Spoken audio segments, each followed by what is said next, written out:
Good evening, wrestling fans, and welcome to the Wrestle Talk Podcast. For the next 2 hours, we will bring you the latest pro wrestling news, in-depth analysis of all your favorite promotions from across the globe, and much, much more. We will also bring you exclusive interviews with the greatest professional wrestling personalities on the local, national, and international levels. If you want to follow the Wrestle Talk Podcast, check us out online at www.wrestletalkpodcast.com. You can also follow us on Facebook, Twitter, YouTube, and Instagram. And now, it's time for the reigning, defending, undisputed leader in pro wrestling podcast, the Wrestle Talk Podcast.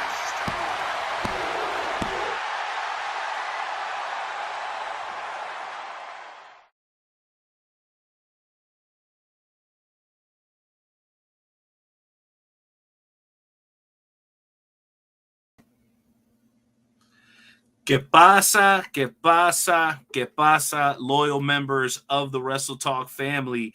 It is your boy, the Night Owl, checking in from good old Kansas City for episode 433 of the WTP.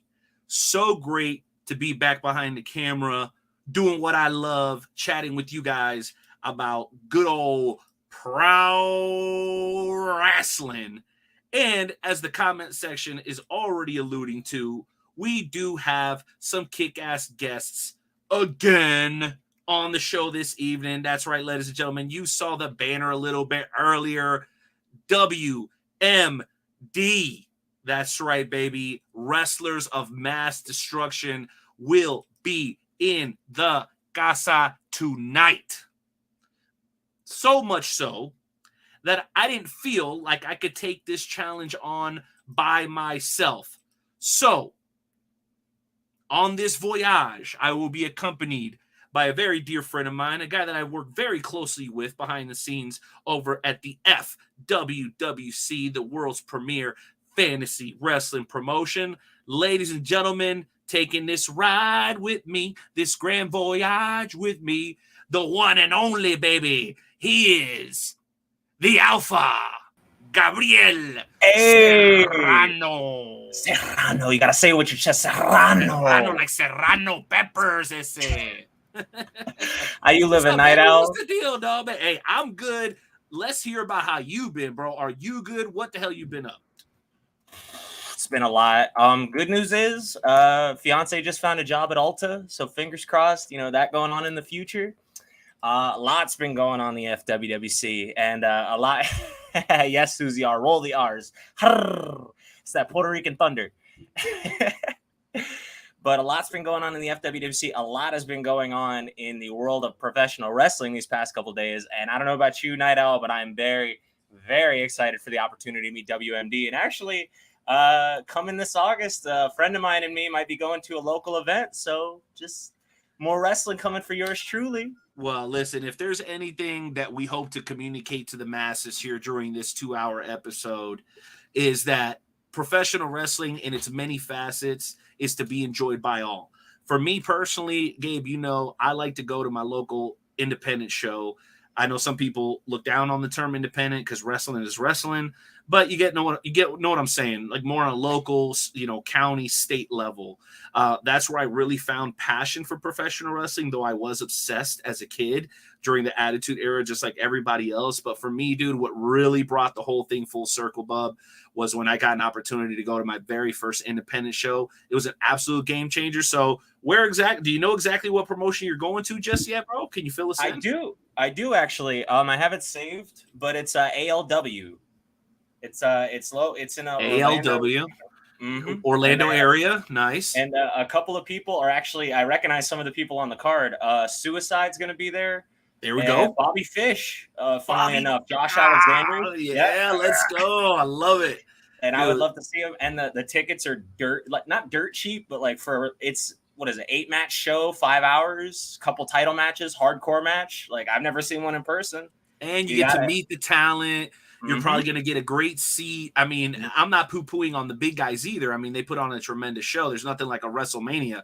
But let's be honest, bro. When you can be close to the action and bump fists with the talent, there's nothing like it. My kids enjoy that way more than they enjoy going to the big shows, and that's just being honest, bro. They enjoy the local shows way better, man. I'm all for it, dude. Go to your local indie shows, folks.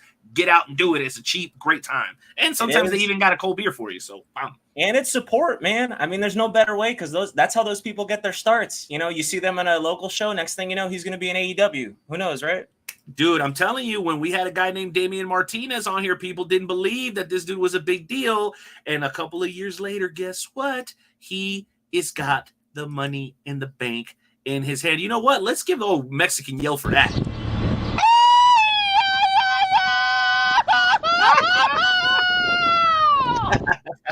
Well, listen, we can't go much further without handling some business. Thank you. Oh, by the way, guys, courtesy of my man Fury over here, who's a hooper these days, Wrestle Talk Podcast Tumblers, where we're going to be going over the sponsors in just a minute.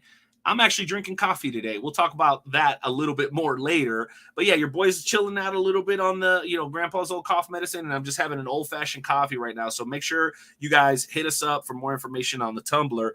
But guess what, bud?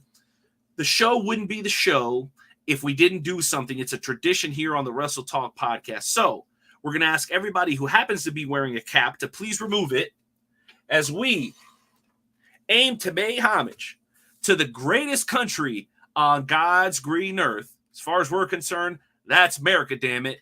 Boys in the back, you know what to do. Cue up the Roseanne, baby.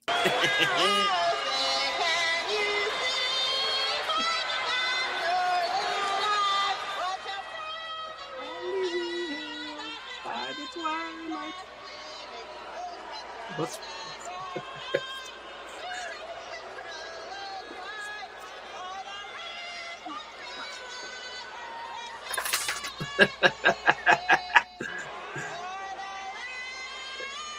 Oh, gotta cringe. Oh, the headphones. Oh. That Vicky Guerrero nails on a chalkboard. That's so bad, bro. That's so bad. And did you say Vicky Guerrero?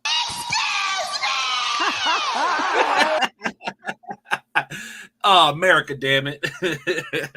Love kicking off the show like that, man. What an absolutely great time. Let's get caught up on a couple of the comments here. We want to make sure we don't miss anybody.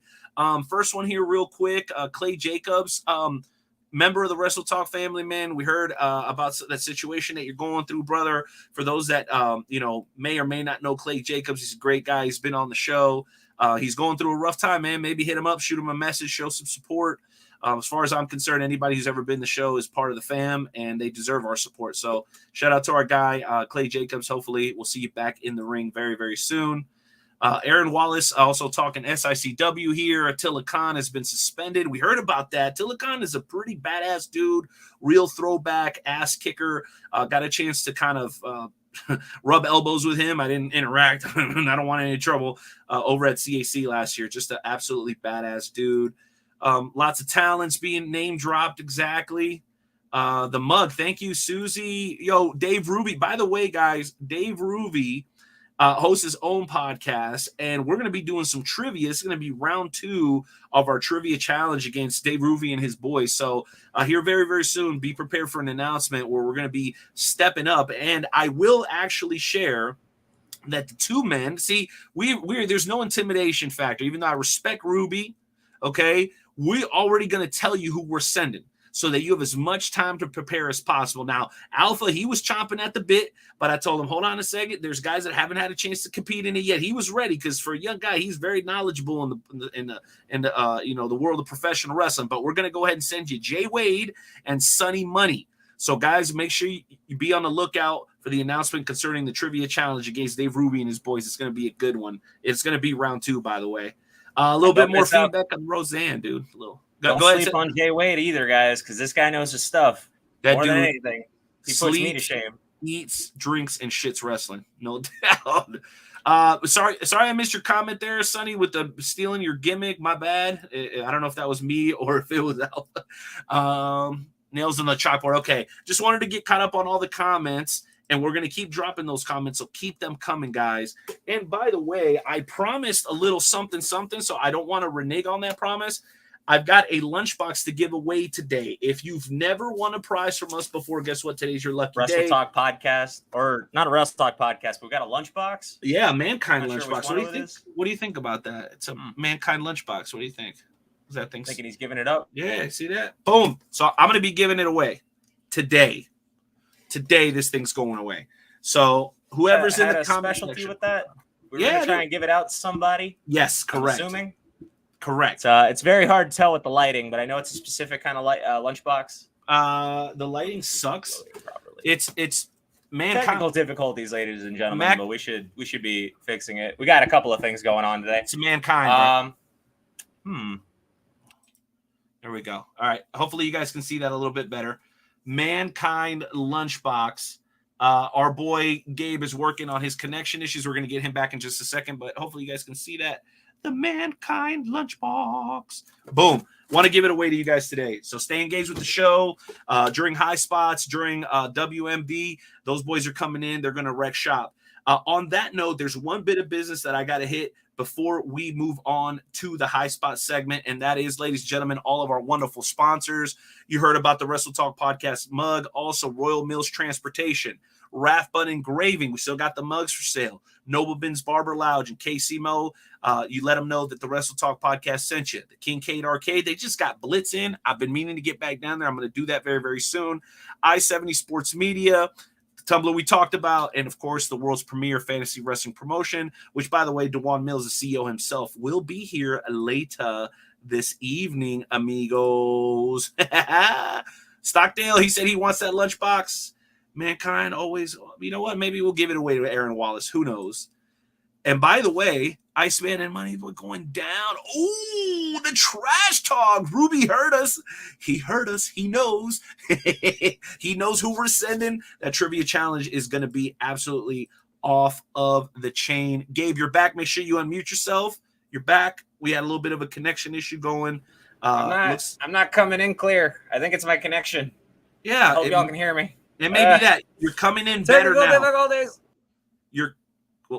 He was coming in better now. Okay, we're going to keep working on the Alpha's connection issue, but guys, do not stress. Jay Wade will be here in just a matter of moments as well, and we're going to keep this show flowing. The sponsors out of the way, so guess what? It's time to cue up that music, baby, because no matter what difficulties are being had, the show must go on. Let's go and hit the music, baby. It is time for Wrestle Talk Podcast High Spots segment. Mic check, mic check. Yeah. All right. Wrestle Talk Podcast. DJ Money. Yeah. Let's go. Welcome to High Spots, where we pop news like player chops. We talk shop, coming through the screens of a laptop and non-stop like a running speakers of blacktop. We hit hard like chair shots and backdrops. Like a clock flash, look like a belly flop. Now that's hard. We up to speed while they stay slow. Wrestle Talk Podcast, now they know we about to start the show.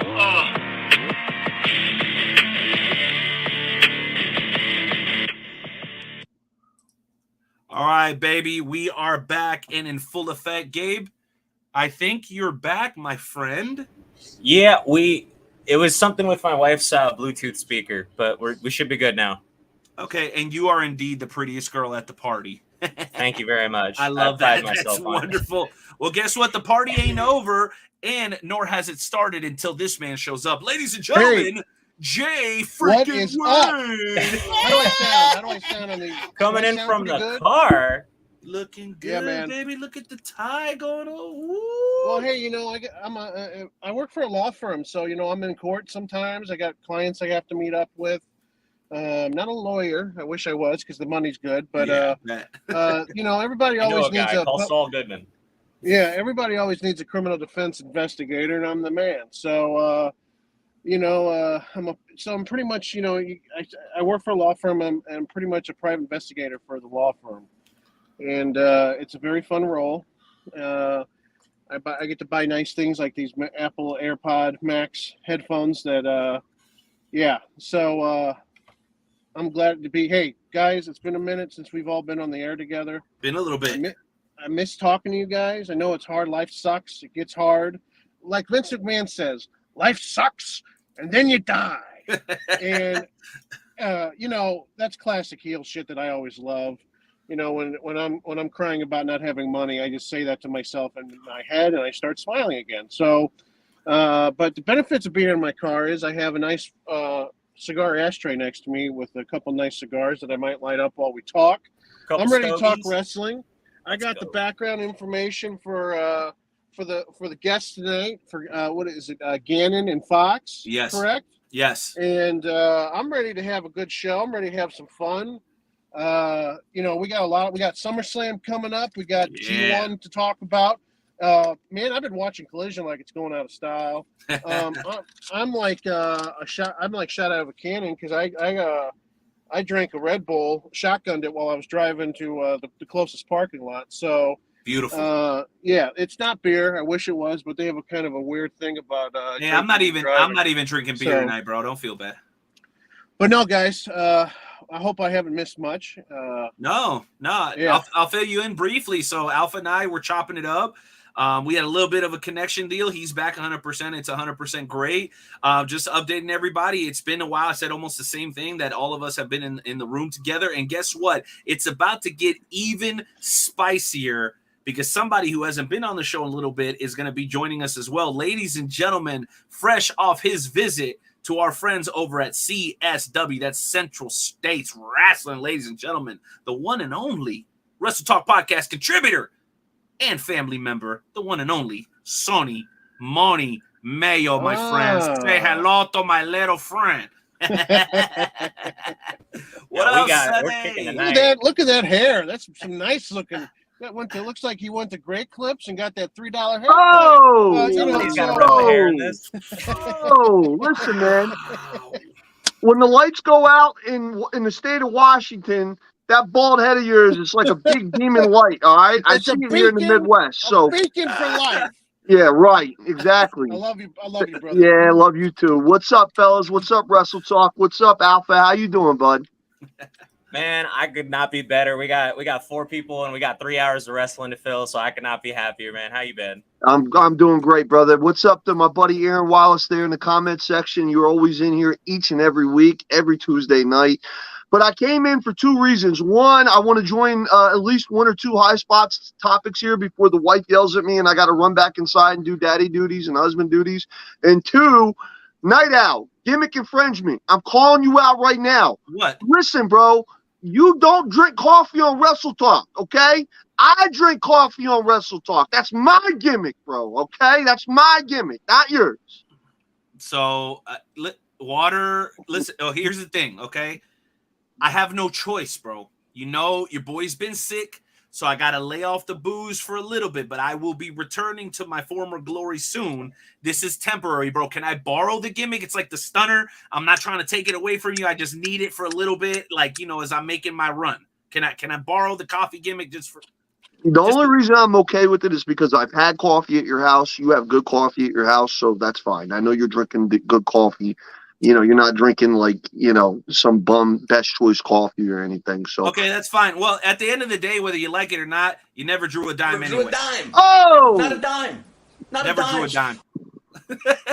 10,000 guitars over his head, not one dime. Never drew a dime. Never drew a dime. Oh, Mike Graham, that's still one of my favorite clips of all time. Oh, yeah, by the way, it is, for those that know, I brought it up once before, it was diverticulitis, and it fucking sucks.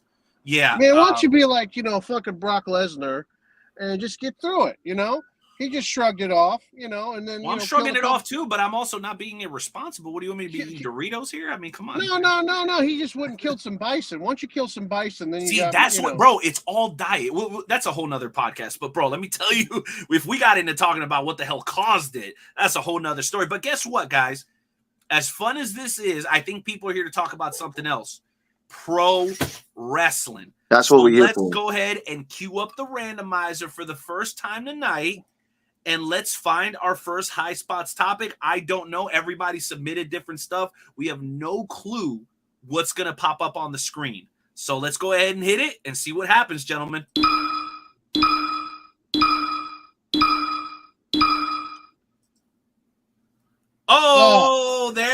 is, and here it comes. Ladies and gentlemen, the Fur High Spots topic of the evening concerns Dirty Dom, and it reads, Dirty Dom did it again at the Great American Bash. Do you good with the outcome or nah? Gentlemen, how are you feeling about the dub by Dirty Dom? I have a lot to say since I'll start it off. Everybody's a little apprehensive because of what's going to be said. Go ahead, dog. Here's the thing. I love Dirty Dom. I really wish, though, he could get a little more size on him. He's still got that adolescent look to him. I think he's going to be the number one heel in the company, along with some NXT guys here in the next couple years. I love how he's getting by on the skin of his teeth with these victories. And the other night, I watched that whole match because I don't know what it is, but I'm getting Rhea Ripley is like the next coming of what they were trying to get out when they had China back in the Attitude Era. She put that Wes Lee through a table like he is nothing. And mark my word, I believe Rhea Ripley is going to be main eventing a WrestleMania against a male competitor down in the next couple years. I believe that. All right, strong take there by Jay Wade. Who wants to take it? By the way, the fans are saying that's a 2 out of 5 out of the Jay Wade rant level or Rant meter. level. So I'll turn it up. I'll turn it up. But hey, it's early yet. Let's not blow the load too early, gentlemen. Who wants to take this one next? Interesting question. Who's got it? I'll jump in here. Look, Jay Wade, you're talking down the line, years to come. Bro, you could argue right now that Dominic Mysterio is the number one heel in the company. Do you hear them crowds when he gets the mic on Monday Night Raw? They will not let that man speak. They will not let him talk, bro. I'll say this starting off. I didn't think Judgment Day would be as hot as it is when it first came around. I didn't think Dominic Mysterio would be I could even argue as big as he is right now. I thought that storyline that he was having with his father in the beginning where they were tag teaming, I was like, oh, that's cute. And then they had the feud, and the feud was really good. The blow off of WrestleMania. I enjoyed it. But Dom has still just been continuing to boom, boom, boom, boom, boom, just move up. He's just moving up. And he's playing that heel and that scaredy cat heel so well, bro, so well. And then they get a match with Cody Rhodes to have to win the title at Great American Bash, and even more of the point on that, to win it at Great American Bash. He didn't just win it on some random Monday Night Raw or Sunday Night Heat. He won it at NXT. He defended it. He retained it at Great American Bash. Yeah, he retained. Yeah. Okay, I'm sorry. Well, yeah, but even still, to have it, again, just for him to win it and be on NXT and be highlighted like that. Listen, I was wrong on Dom, and I can proudly admit that. So I am absolutely 100% great with the outcome. I cannot wait to see what the future looks like for Dominic Mysterio. Yes. Absolutely love to hear that. Who's up? I think I'll take it from here, Night Owl, to set it up. Just gonna add to the party on here, but I'm just saying I was calling this since we had questions about, do you think Dom is over? Do you think he's not? I'm just glad to see he's blossoming, because to see him from humble beginnings since the heel turn to now, like Jay Wade mentioned, that we have the China Eddie Guerrero vibes, but a little modern because Rhea is a badass and Dom is a good chicken shit. So I think he's phenomenal. perfect at it. Yeah. And then now I think the North American title, I think that just added to the heat because who did he win it off of? Was it Wes Lee, or am I getting it mixed up? No. He won Carmelo. it off of Carmelo Hayes. Yeah. That's right. Yeah. The fact that, because people were really over with Carmelo Hayes, so for him to take that belt off of him, absolute just piss and vinegar from the fans, man. And that's the thing. I was actually at SmackDown recently, the last film, the Fatal 4-Way, and he came out, the boos would not stop. And I'm agreeing with everybody right now. Dom is it. And when he finally does get that transition where we get from, classic 1990s Eddie Guerrero into 2004 wrestling machine Eddie Guerrero, and we really push for that, he's going to turn into something even greater. Because I think while he's a good heel, I think he could be a genuine white meat babyface going forward. But that's down the line. Right now, he's hot. He's over. That's just me. Throwing it to you, Night Owl. Well, listen, I have to say, that this is near and dear to my heart because I personally, and I'm not usually this guy, but I have to say it in this case, representation matters. Okay. And the fact that I was fortunate enough to spend a couple of minutes with his father, Rey Mysterio, at CAC last year, and an incredible event that's right around the corner again, guys, at the end of this month. By the way, if you don't have the information on that, you're anywhere near the Las Vegas area towards the end of the month, make sure you guys check out our friends over at the Cauliflower Alley Club. But I just want to say from that moment, I've always been a Rey Mysterio fan. But from the moment I got a chance to meet him and see how genuine he is, okay, I had no choice but to cheer for Dom's success because I know that's what Rey Mysterio wants above any point of recognition, the Hall of Fame induction and all that stuff. As a dad, what you want is the ones that you're bringing up behind you to do something with their lives, right? To do something meaningful, to matter, to I don't know, to make an impact in the world to a certain extent. And I think Dominic Mysterio is doing that his very own way, in a very unique way, in a way I don't think we've ever seen, where they won't even let the guy get a word out. I mean, when you talk about top heels in the business, he's not traditionally a top heel, but inarguably one of the top heels in the top company in the entire planet. So as far as I'm concerned, keep the North American Championship on the kid and keep him ascending to the next championship and the next championship. Hopefully, and here's the big question mark for me, can he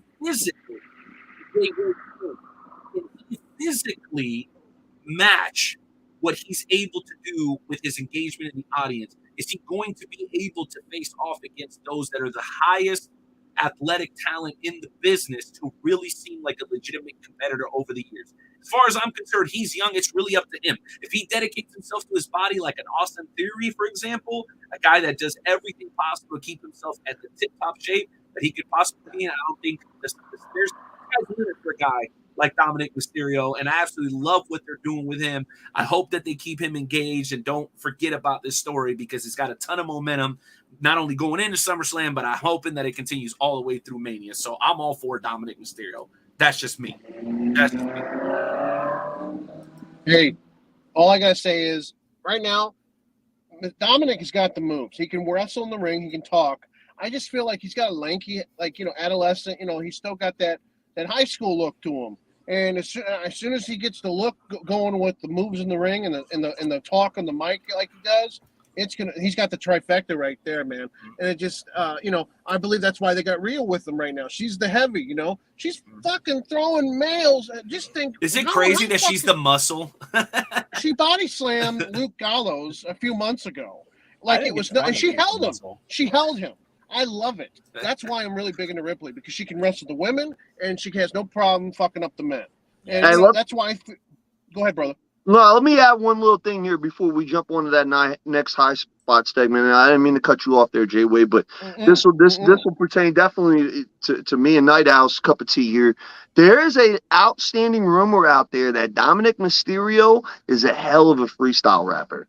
Now, I don't know if I need to hit him up on Twitter or what the deal is, but I've heard it from multiple people that my man's got some flows off the top of his head. So that's one more thing why I like the kid. You know what I mean? They don't turn him into Cena. Yeah, hey, I'm gonna say if he's got to match Cena's rapping, so that's right.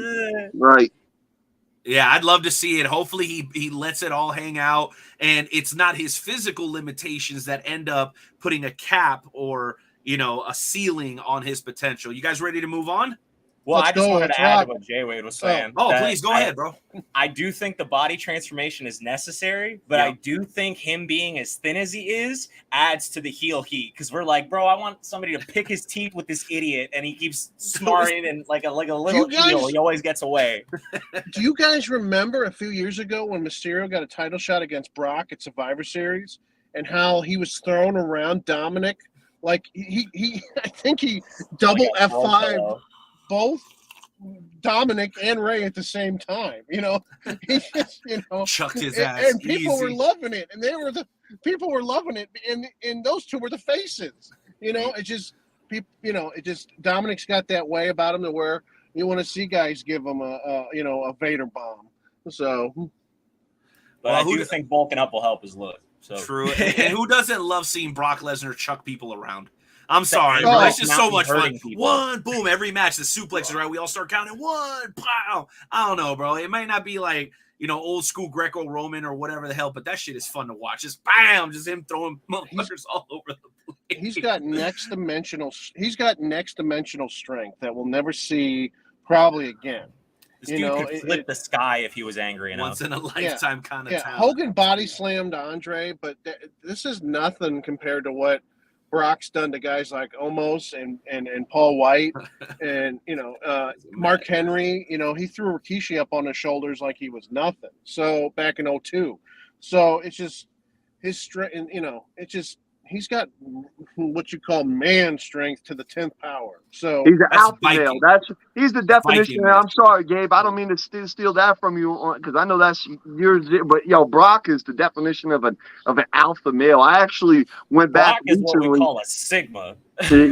I went back recently and watched Brock Lesnar's interview on the Pat McAfee show, man, and that's one of the best interviews that McAfee's ever done, and that's probably the first and only real interview that Brock has really, really ever done. I know he did the Stone Cold stuff and other podcasts, but he really let his hair down and let loose there. So, Brock is the definition of an alpha male. He was calling himself a Viking. He's like, I was born in the wrong century, bro, and that's absolute honest to God's truth right there. That's the dude, man. And I love him now doing his own introductions and his own mic work. So you want to talk about the opposite? Okay, I'm going to make this contrast. Please don't hate me. Talk about the opposite. Like Dominic Mysterio, very little physical talent, like incredibly able to get heat with the fans. And then Brock was like as stale as like Aldi cereal when he came out as a personality, and his personality had to catch up with his physical. But Dominic Mysterio on the other side of that coin is, yes, you guys get the contrast I'm trying to make. Does that make sense? It's kind of cool, right? It makes total sense. It's kind of cool that those two guys can be correlated in some way, shape, or form, other than Brock correlating him across the stage. I mean, that's about the only other way. All right, ready for the next topic, fellas? Let's rock. All right, let's hit the randomizer. Let's see what pops up.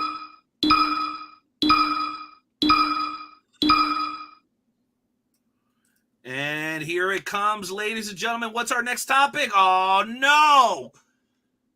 Oh, gosh. Why do we have to talk about this guy? Is there anything I can do to veto this? No, I guess not. All right. Ladies and gentlemen, the high spot topic is this. Why is there drama every time CM Punk is around a heavyweight championship, regardless as to what promotion he's in, whether it be AEW or WWE? Who wants to lead this one off? Because I've got no answers regarding Phillip. Who's going first? Mayo, let's go, baby. Yes. I'll take the reins here on this. It's because my man is controversial. And just like the Eric Bischoff title of his book, controversy equals cash, okay? And he is money every time. The summer of 2005, the summer of Punk, when in the beginning of the summer he won the ROH championship. Everybody knew he was going to WWE, but he still won the championship, and he threatened all year long, all summer long, he was taking that championship to WWE. The year 2011, that was the year of Punk. Everybody was talking about him. You can argue that's what brought WWE up out of that Cena era, because from 2005 to 2010, it was that PG era. CM Punk came in, he dropped the pipe bomb. He said things no one else was saying in WWE. Controversy creates cash, bro. Now back in AEW. And Renee, you were right there with me down in my basement when CM Punk made his AEW debut. And ever since he made his debut and he had the brawl and he left, you cannot keep CM Punk's name out of your mouth when you're talking about the current state of professional wrestling, whether you hate the guy and think he's an arrogant prick, or whether you think he is the best wrestler in the world still at 40-something years old.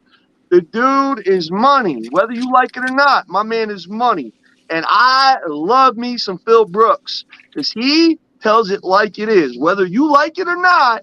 And you know how this generation is now. No shots at the younger kids, but, you got to be tipped and toeing and politically correct on things you say and this, that, and the other. Phil just gives you the fucking middle finger and says, whether you like it or not, that's what it is. And guess what? He backs it up in the ring, too. So that every time Phil has a championship, people are talking, and it's usually more haters than it is people participating and celebrating. I love me some Phil. I will always love me some Phil. I'm a CM Punk guy through and through. Can I go second on this one? Sure, please. Okay, so for those that have been around for a long ass time, and Josh has a comment here. Maybe we can get into that after mine. I don't want to interrupt anybody though, because I'm sure Jay Wade and Alpha are going to have their thoughts. But okay, so for those who remember the Wrestle Talk podcast back in the day, I used to do it in the corner of my kitchen. Okay, and there was a glass door on one side, there was a coffee table behind me on the other. My dining room table where I had everything set up, my two like iPads, like number 1s or 2s or whatever it was. We've been doing the show for a while, y'all. But anyway, right behind me was this cardboard cutout of Phil himself. and I forgot about that, bro. People who tuned in for the first time, they could have swore I was like the biggest Philip Mark, but it was all a big gag to show people that even though I'm not a CM Punk fan, I acknowledge everything that Sonny said is true. He is that guy, the headline grabber. He's the controversial one. He's the one that people are disappointed when you go to AEW show and he's not there. It's like when you go to AEW show and you don't get to sing Jericho's song and you're like, bro, what the hell, man? You know, why did I even come to this? By the way, I had the same experience, except I ended up getting the Hijo del Viquino versus Kenny Omega match in Kansas City. And that was, bro, forget it. That was, thank you, Dewan. I wish I could see your face during that 6:30. Oh, my God. That was it right there. I can't even imagine seeing that happen in real time. Bro, it was bananas, bro. It was bananas.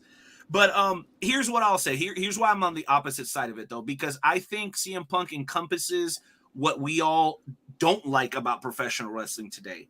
The aspects of it that turn us off to it. Entitlement, selfishness, arrogance, lack of commitment, lack of being a mentor. Like, if there's anybody that could be mentoring the next generation and doesn't seem to want to play well with his peers, it is Phil. And I'm not saying he doesn't have proteges and people that have learned under his wing. I'm not saying that he's never had that, but he could be a great example to people both inside and outside the ring. And outside the ring, he just creates more problems than what he's worth sometimes backstage. Like, it's like even at your job, if you got a great performer and somebody that's selling, but he's also sexually harassing people, you know, you can't say, well, he's just the best salesman, so we got to keep him. I think Phil creates an imbalance backstage, and he's not even delivering on camera the way that he used to anymore. I just don't think the good outweighs the bad with CM Punk anymore.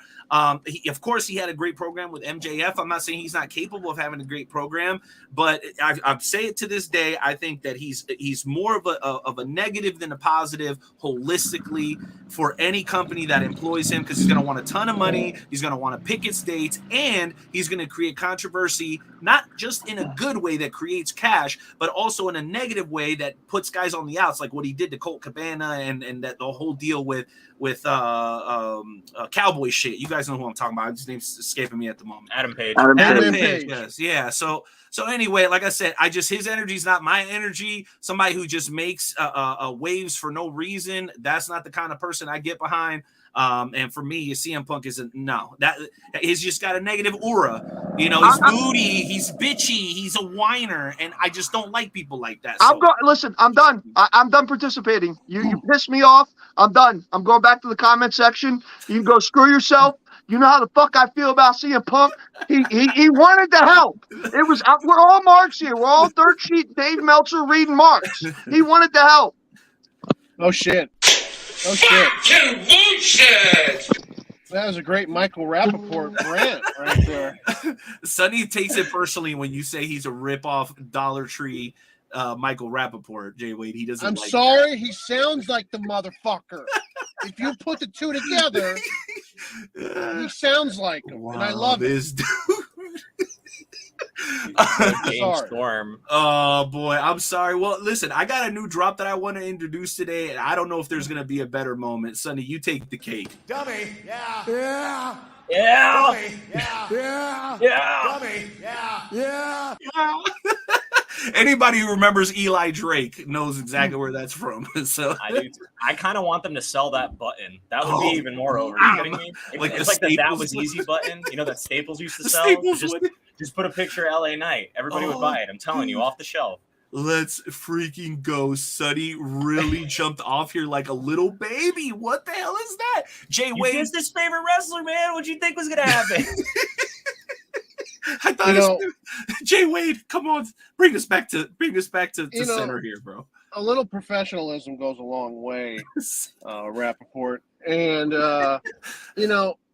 he was talking about political correctness. I got a funny story if you guys want to hear it real quick before I go on my CM Punk rant. Let's go. So we're talking about political correctness. In football, I saw a video nowadays. The coach is showing when you go to approach a kid and tackle him, you're like, is it okay if I, put my arms around you and bring you to the ground?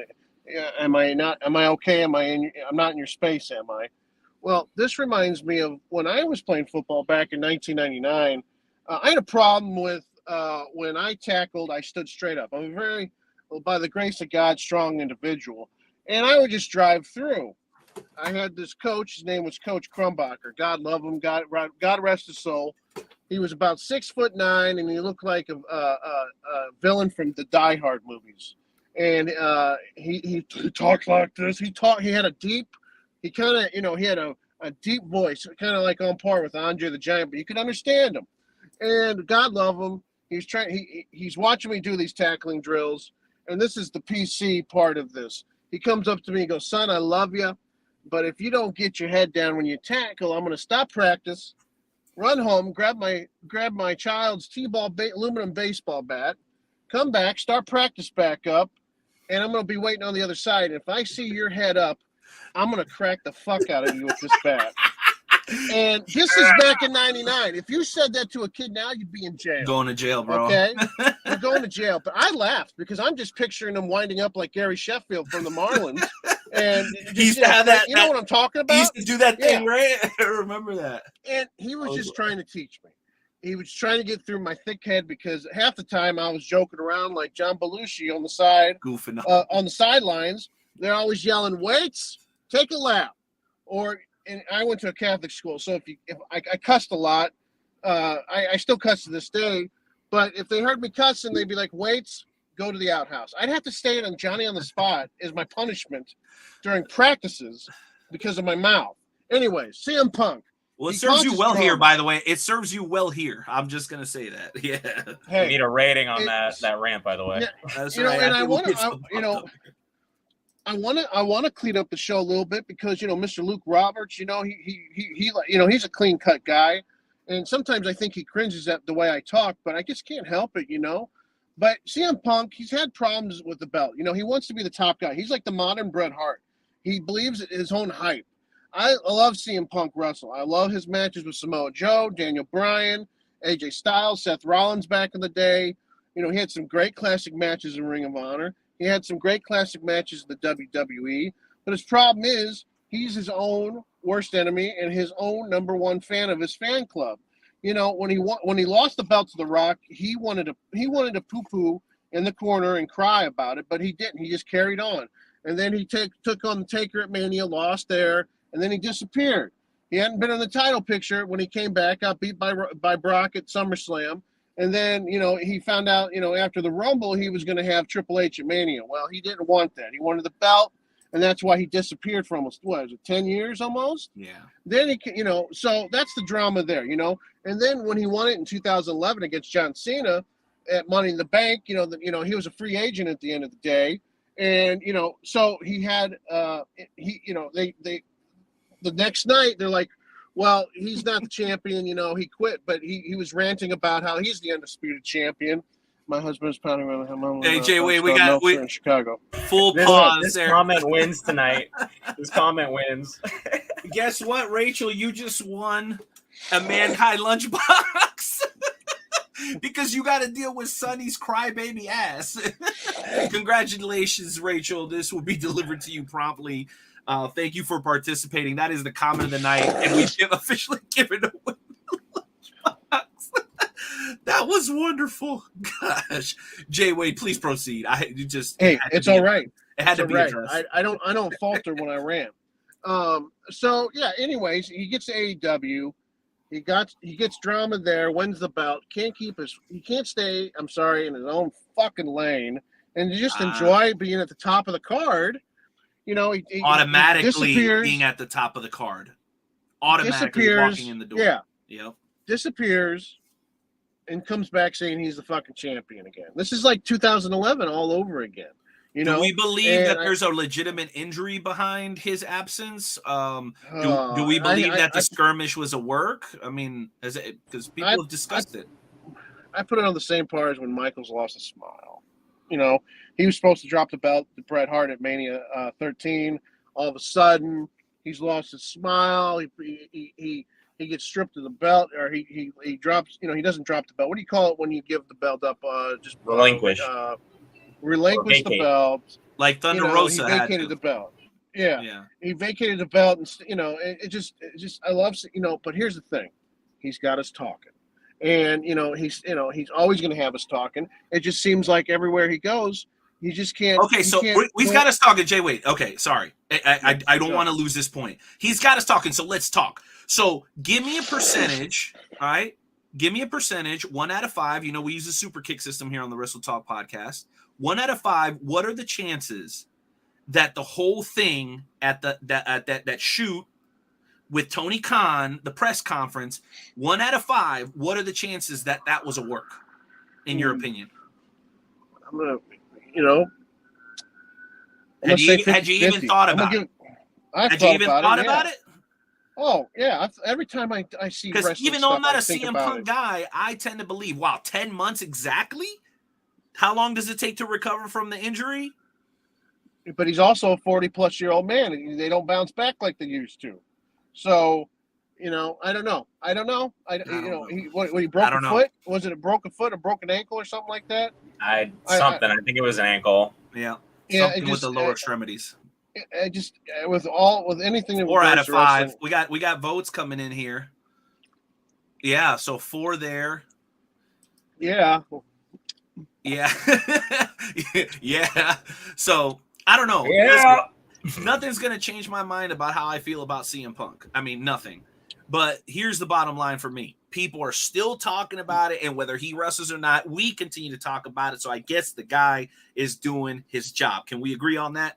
Yeah. Agreed. All right. Beautiful. Hey, Jay Wade, since you were slightly late to the party, no fault of your own, would you mind hitting us with the sponsor spot here real quick, my friend? Oh, hell yeah. Let's put it across the board here. Let's get those pulled up for you, buddy, and it's all yours.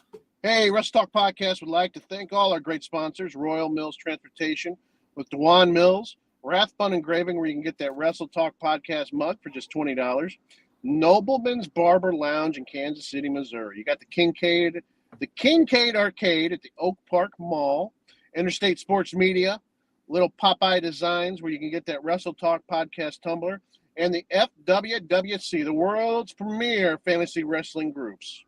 That's right. And a particularly big shout out to our boy, Jeremy Karp.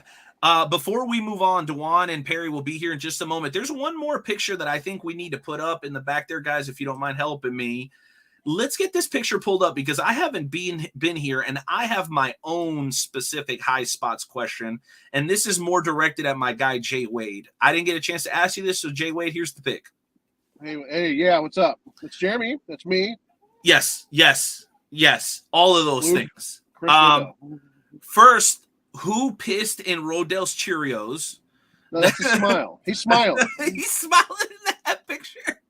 Okay, that's the best Rodell, he can do. Love you, dog. That's the real question, because that was just a joke, is your experience traveling with Team Wrestle Talk / I-70 Sports Media up to Iowa. You may have already discussed this at length, but I haven't really spoken to you directly. So can you give me the 3-minute takeaways, highs, lows, something funny from the road?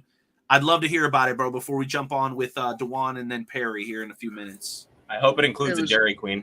Yeah, no Dairy Queens. Here's the thing. Okay, man, Checkers. I couldn't wait to get back. Couldn't wait to get back to the Midwest because, for one, there's a handful of restaurants that are not here.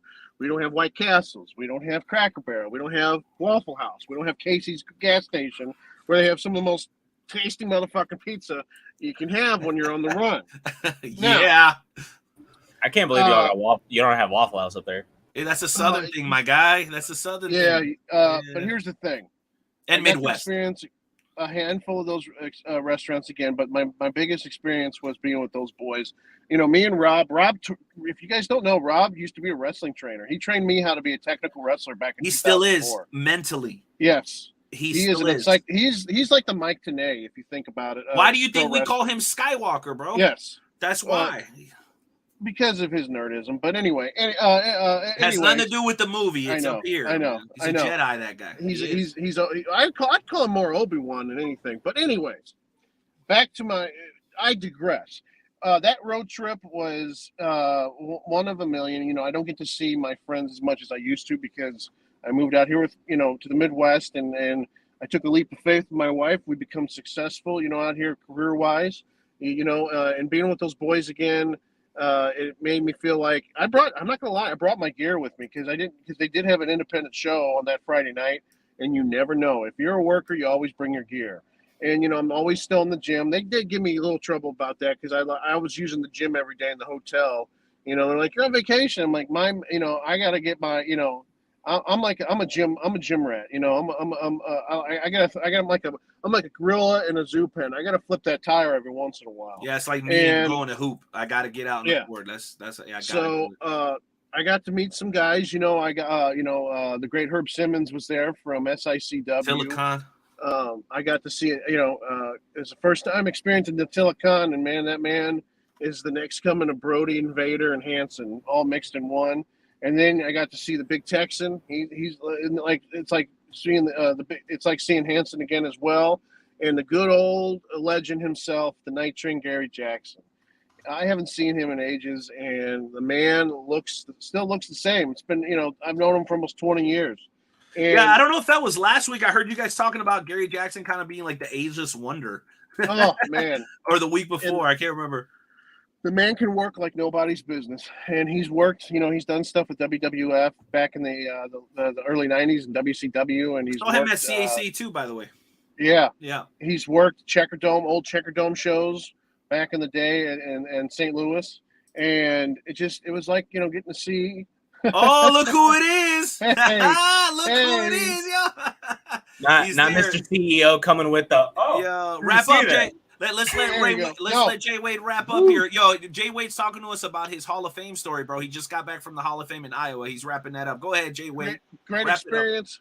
Got to see tremendous memories. Got to see some fantastic Hall of Fame speeches, especially by Conrad Thompson, by Haku, by Joe Malenko, the brother of Dean Malenko. Those two used to team up in Japan.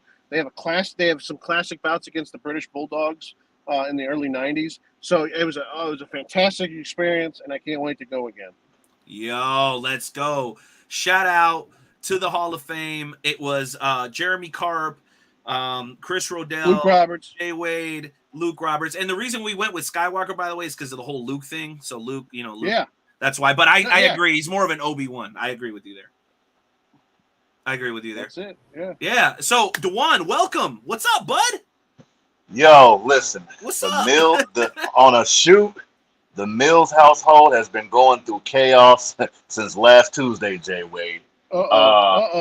Nothing terrible, just some technicalities with, the people that own this house. Everything's all good, trying to get some stuff together, that goes, leasing and all legal bullshit.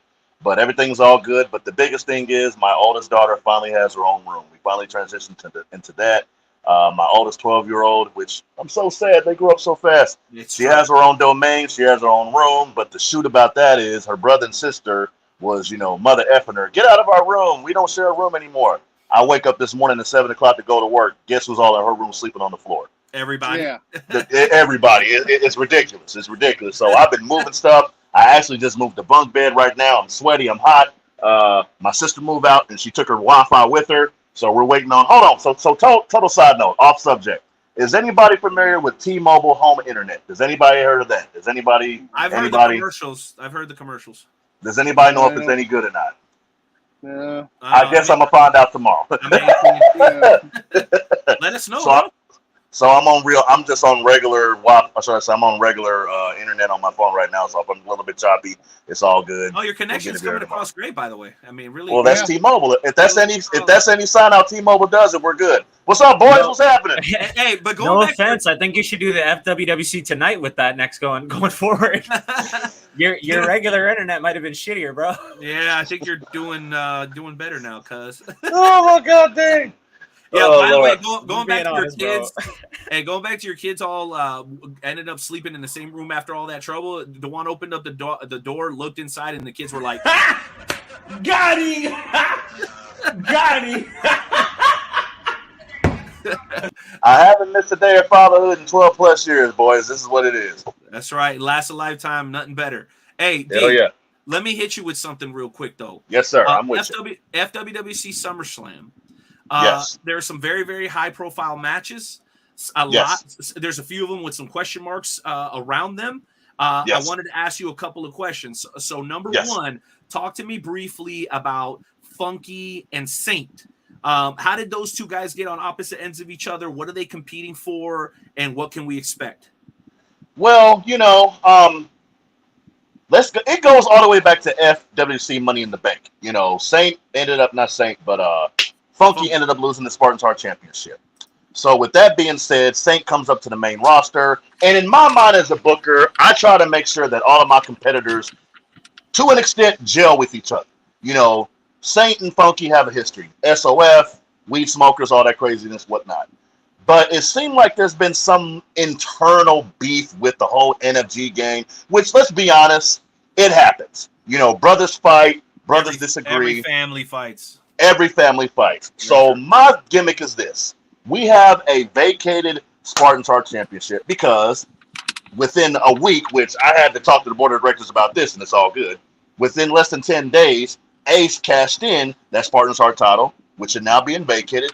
Hey, let's put Saint together. Let's put Funky together. Whatever beef you guys got going on, we're going to decide it for the title. So all the shit that's been happening on Monday Night Challengers, all the crap, all the backstabbing, whatever you want to call it, those two boys are going to get it on this Saturday for the Spartans Heart title, which is currently vacated. We will have a winner. And it could be Funky. It could be Saint. That's the gimmick behind that deal. Let's see. All right. Second question. I heard that there were recently some roster moves down in the Fed. For those that don't know, that's the FWWC's version of NXT. It's FWWC Evolution and Development. We call it the Fed. Some people moved up. Some people moved out. Talk to us a little bit about your decisions. Who's moving up to the main roster that you can share with us, and who is going to be leaving us for a couple of months? So the two individuals that I know for a fact that will be leaving us for a minimum of 60 days, 60 days minimum, just to trying to get their, stuff together, trying to reprocess things. Sometimes it doesn't work out for everybody, but we're hoping that it works out best for them. That will be Voorhees and Battlecat. 60-day minimum away from the group, trying to process and figure out we can get some things going. But I have some exciting guys. I'm just going to name a few. I know there's a lot of them. I'm going to name a few. Moving up to the main roster, Jason Curtis, Taylor Marie, Daniel Grimm, which his return was freaking epic, Jinx, and Robert. To my understanding, those are 5 individuals. If I missed any, go back and make sure you look at Hardcore Haas's live feed from yesterday. And those 5 individuals, to my understanding, will not be in competition until after FWWC SummerSlam. Reason why? Because as a booker, as a guy who does all the works and all the mechanics, booking matches look, that's a whole job in itself. This is why the CEO doesn't compete. I don't compete. I don't compete because I work my ass off diligently to put together an amazing card for SummerSlam. And I've been looking at that too. Like I peeped that out too. I don't know exactly what that. I have an idea what that is, but I don't want to spoil that. I have an idea. I got an idea too, CEO. I know who that might be. Yeah, we got some new people coming up to the FED, but Hardcore Haas is going to handle all that. So for those 5 individuals, once again, to my understanding, we have Jinx, we have Robert, we have Jason Curtis, we have Taylor Marie, and we have Daniel Grimm. Those 5 individuals, again, if I missed any, we'll go back through it. We'll be coming up to the main roster as of after FWWC SummerSlam. But going into FWWC SummerSlam, this Thursday on the FWWC Tonight, we will have the go-home show. We're going to talk about all the matches. We're going to talk about all the stipulations. We're going to talk about everything FWWC WWC SummerSlam this Thursday, 8 p.m. Central. We do the go-home show. It's going to be live. It's going to be lit. And damn it, it's going to be hot too. I'm ready for it. And that, yeah, all these little... Facebook was something else when they did this whole anonymous tab deal. You dig what I'm saying? You don't know exactly who the hell it is, but I know some folks are going to be making some noise after WWC SummerSlam. But I am ready to get through that pay-per-view. I'm ready to watch that pay-per-view. I'm ready to see all the amazing WWC superstars get it cracking and get it rolling. It's going to be dope as hell. Yeah, that's Hardcore Haas's live video. If you want all the clarification, scroll down to the page, check that out, and you get the full detail of who moved up and who moved out, baby. That's what's cracking. Now, so people know, the group is invite only at the moment. It is a private group where you are allowed to fulfill your wrestling dreams with everything except the physical. I've always been proud of the fact that people, even in wheelchairs, Professor Coppell from years gone by, have had an opportunity to participate in what we call fantasy wrestling. The Fantasy Wrestling Worldwide chapter was created by Dewan.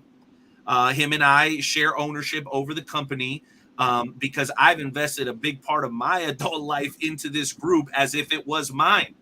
And 10 plus years, man. You know what? When I have conversations with people that are no longer with the group, they yearn for the relationships that they develop via this wrestling group. It's incredible. It's hard to put into words. You'll even notice that when you've got stuff going on in your personal life, it's the people in the group that are commenting on your Facebook posts. Hopefully get well soon. Hopefully things are going well. It's incredible what wrestling can do for people, especially in this kind of community. I've always said what we do is like what fantasy football did for football. It brought everybody into this little group, and it's incredible the way that you are able to enjoy the sport on such a much, much higher level. And as you can see, Dewan, the members of the FWWC always have something to say. Another one of those discreet anonymous people. It looks we give the same instructions every week. I don't understand what the right, hell. but this one may actually be intentional because you know how Julius Cairo likes to operate. Maybe he's not ready for the folks to see him just yet. I'm not 100% sure, but I'll tell you what. If you think you know professional wrestling, if you think you know how to make picks on the fly against other competitors, you love badass custom championships, and you can cut a hella 5 promo, we know where you should be, and that's the FWWC. Dewan. One final question for me, Jay Wade, Alpha, if you guys want to jump in, I got one final question. I'm always intrigued to know the Warriors Heart Championship buildup has been questionable, to say the least. We've seen a lot of little snippets, nothing big, except this last promo from Ace that just dropped. How confident are you that this cash-in was a good idea on behalf of Ace? I'm not asking you to make a pick because I know that's not your position, but nobody knows Mata more than you. No one. Was this a wise decision? To be 100% honest. The world wants to know To be 100% honest, I can't bet against Mata just like I can't bet against Patrick Mahomes. I got to keep it real with you, dog. Is it a lot of preparation time on Ace's part? Maybe, maybe not. And that's the thing. Like, you cats really think you gonna dunk on Mata within 5 or 10 days? Like, let's keep it real. Like, let's go all the way back. You know, with Alpha and Mata, this shit goes back damn near a year, okay? So if you think for 1 second that Mata isn't going to be prepared for everything, because that's the one quality Mata has. You may not see him every week, you may not see him every month, but damn it, Mata is prepared for the big stage. He is undefeated at big pay-per-views. Let's keep it real, dog. Let's keep it real. The man's ready. And I think that Ace, I'm not going to say he made a mistake, but he's got to bring something he's never brought before. Damn all that rookie shit. Damn all that hardcore championship stuff. Damn all that Spartan stuff. This is going to be a fight of a lifetime this upcoming Saturday. Ooh, sir, you know how to sell a match. Damn right. Now, have we talked real wrestling or no? I know you guys got other guests happening, but have we actually talked real wrestling? I do want to update everybody. So 2 things. Number one, Big Daddy P lost his voice.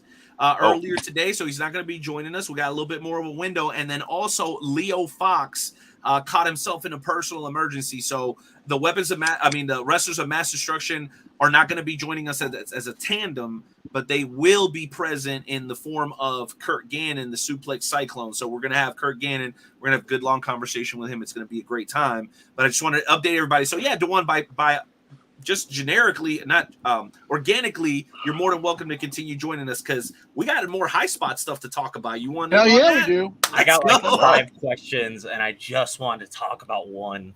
Okay, but did you have any FWWC stuff you wanted to hit on before we move on? No, that's good. I want to talk about Roman and Jay. Well, I just wanted to add on what DeJuan was saying regarding Mata and Ace. It's nothing huge. It's just because everything you're saying, DeJuan, I agree. Because Mata is a force to be reckoned with when it comes, not just because of his physicality, because of his mentality.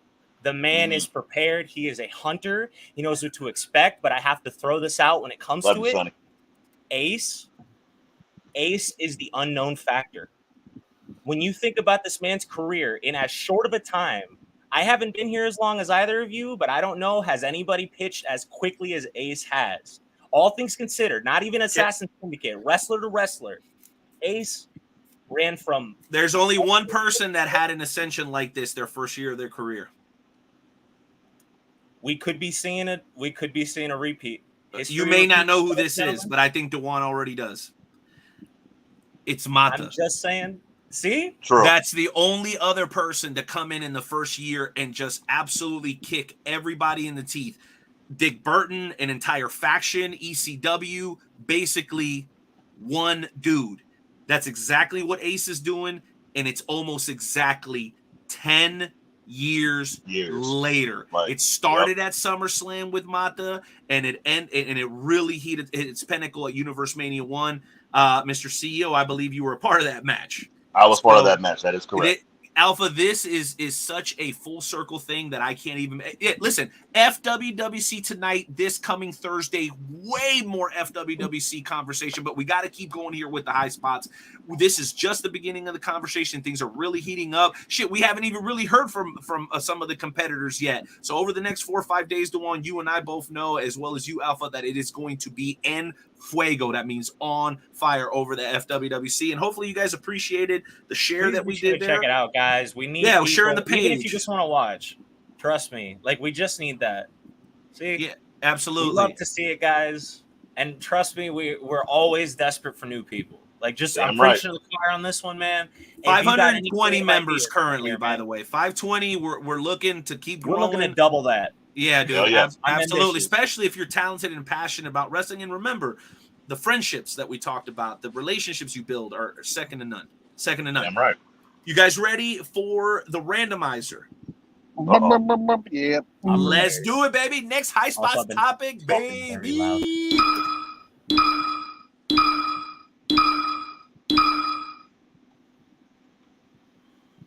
Ooh, here we go. Ooh, this will be a good one. This will be a good one, gentlemen. I believe this is John Haas's question. Yeah, this topic concerning the Battle Royal at SummerSlam. Here's the topic, gentlemen. WWE has decided to have a Battle Royal at SummerSlam. Do you feel that is something that is needed, or is it just a pointless time filler? Gentlemen, what are your thoughts? Man, I'm gonna go. I'll start on this. I'm a little pissed about this match. Okay, for one, Slim Jim. We lost one. I'm still here. Mills is coming back. All right. I got to check food. I'm still here. No, it's all right. Check the dinner, bro. I got to check the dinner, boys. Make sure the stove is off. He's gonna check dinner. He's gonna be right back, guys. Slim Jim is throwing a bunch of money at this guy, at this company, and they got to have this match. It's called like the Slim Jim Battle Royal. And here, here's the thing I'm pissed about. They got to give guys some. That logo is very loud. They got to give some time to guys on the show. They got to give Sheamus, LA Knight, for the love of God. They're trying to. I just don't. I don't know. Every time I see LA Knight, I'm like, wow, I got this 20 years ago with Rock and Austin. So whoa, that's how you yeah. really feel, huh? Wow, yeah. buddy. And You want to really fight? Yeah, Wow. yeah. Well, here's the thing. I see guys like Damian Priest, and I hope they push him to the moon. I'm worried they're going to put. I'm going on a rant here, but you got Becky You're fearful Lynch. of it. I understand.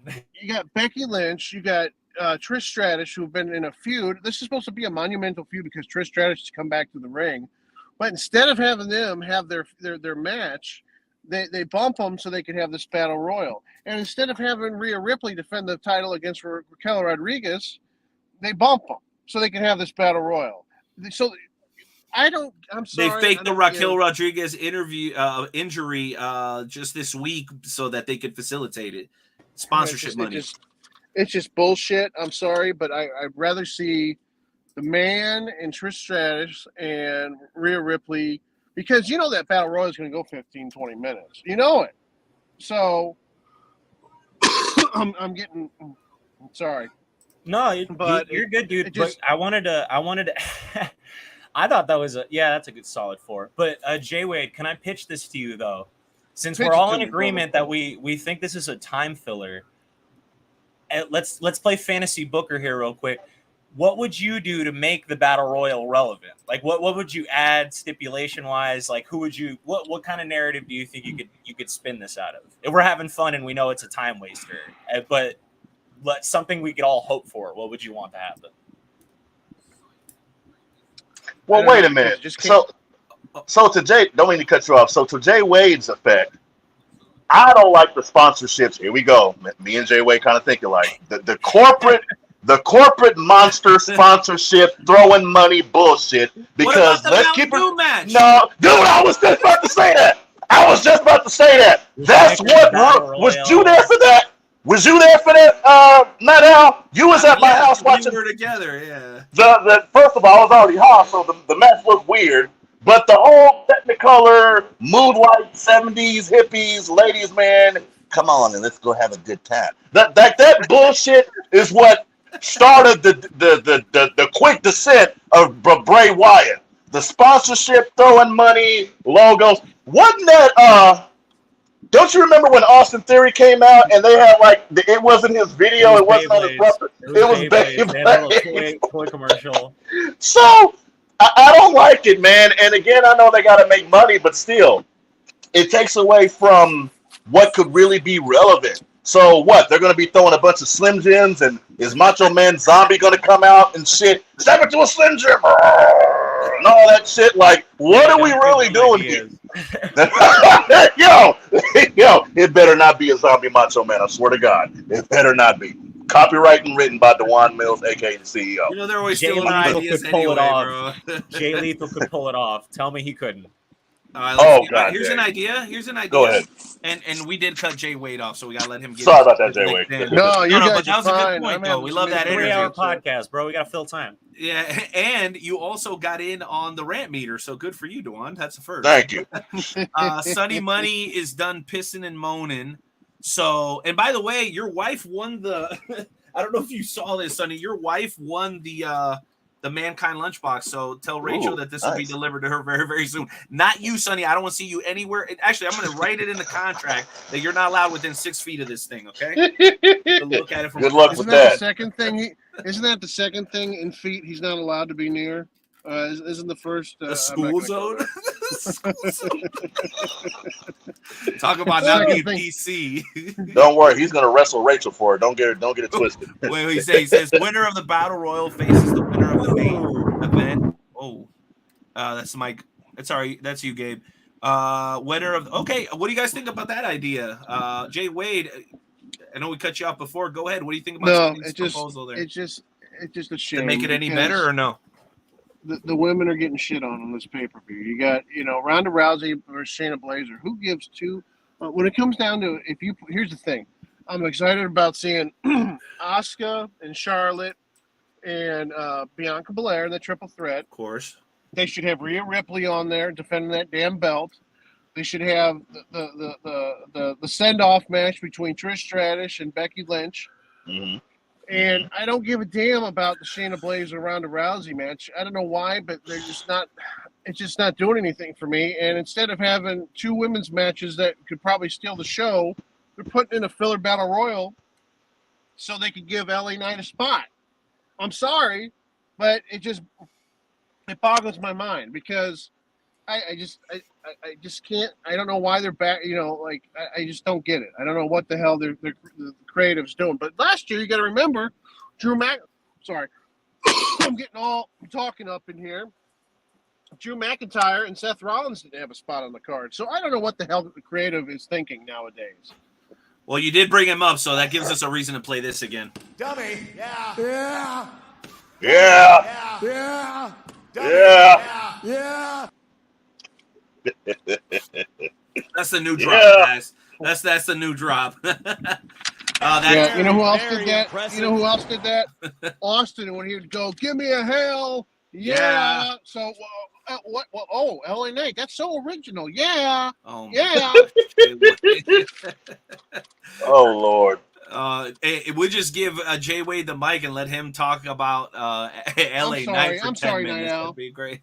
No, listen, I'm not necessarily in love with the guy either. I can see the throwback caricature in his style. But you know what, bro? Kobe Bryant's fadeaway looked a lot like Michael Jordan's, and he was still a different player. So I have to be honest with you. I think it's an homage. I don't think he does it poorly. I don't think it's disrespectful. I don't think it's a direct ripoff, but it is eerily similar. Just like Roman Reigns' double fist in the air. You could say that belongs to Austin, too. There's only so many gesticulations you can do with your arms. Look that word up if you'd like.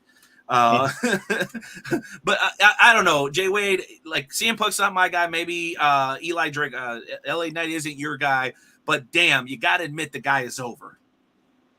His t-shirts are selling like hotcakes. The crowd loves them. I just don't see any originality there. That's just me. Everybody has their own likes and dislikes, and that's why America is so goddamn great. You can like whatever it's why you can love wrestling. You can like whoever you like. I love Kurt Angle, Sting, Arn Anderson. A lot of people don't like those guys. John Madden insight right there. You know, wrestling ultimately, it's you like who you like. Like who you like. You like who you like. All right. Yeah. Boom. Acting. All right. Curt Gannon's set to join us in just a couple of seconds, guys. You guys ready for the next topic? Yeah. Did everybody get in on the last one, or somebody have anything left unsaid? I mean, come on, let's go, baby. My bad. What was the last question? You guys said I smoke it, and you guys feel the effects. That's the funny part. And I smoke nothing. So. All right. The last question pertained to the pointless battle royal. SummerSlam. Yeah, the pointless battle royal. Okay, so as far as the battle royal is concerned, I have to talk quietly. By the way, it's not my. Of course, we all got family, bro. Don't worry about it. we all got family. But as far as the battle royal is concerned, it is very much a time waster that I want to see turn into something. I think if anything, make something out of it. I think whoever said the title shot in the comment section, Sonny, good idea. And as far as who I'd like to see win it, if you're gonna give it to anybody, I think we can all agree LA Knight, right? To Jay Wade's point, he did it just to get him over. I think that's a little silly. It feels forced. It's like those pre-show matches that nobody gives a crap about. I mean, it's a little disrespectful, particularly to the women. But man, I agree. Hey, listen, if it takes pushing the women to the side a little bit. Hey, listen, if it takes them pushing the women to the side just a little bit, so that they give LA Knight that takeoff point that he really needs, I think it will be worth it. Plus, it's not the first or last time that they're going to do that to the poor ladies. But Jay Wade's not going to be happy about it either way. Okay. So tell me the 2 finishers that Knight has. He does a thing where he's standing over the guy. Oh, here we go. He does LA Knight. What I say, go on. People's elbow. Okay. The people's and then he kicks the guy in the gut and gives him a modified face plant, which looks like a goddamn stoner. Yeah. I like Jay Wade, man. Yeah. Me and him kind of think alike. God damn it, it's the same thing. And then Vince McMahon. That's good shit. 7.4 That's good shit. Super kicks on that rant. Topping out on the 4.7 so far tonight. Well, listen, I just want to chime in on it, and we'll move on. And Curt Gannon should be here in just a couple of moments, so no worries. He's set to join us for those waiting for that. I just want to say this, man. These battle royals, above being a waste of time, in my opinion, they also are dangerous. If you ask anybody who's a worker, Jay Wade, most workers will tell you that those scrambles, battle royals are hazardous. They're dangerous.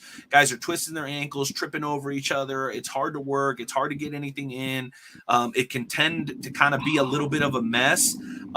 So for me, I think it's like a double doozy in the sense that you're not only putting your guys at risk, you're also alienating the ladies, and hopefully you're doing it for the right reasons. And if the only reason that seems to make sense is what I think Alpha said about getting LA Knight over, that might make it worth it. But at the end of the day, if you're putting the guys at risk and there's not a whole lot of value in it beyond that particular match, then yeah, maybe it is just a time filler. I mean, I don't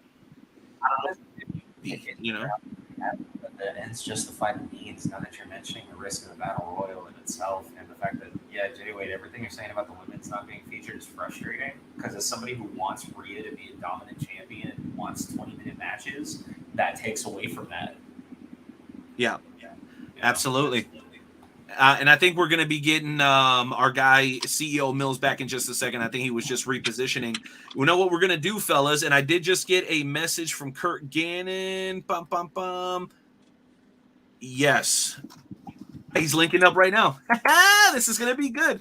Mills is almost set back up. We'll bring him back in. And he knows Curt Gannon, too, so he might be able to join us for at least a couple of questions as Curt Gannon makes his way in. By the way, fellas, really enjoyed tonight's show so far. It's been a lot of fun.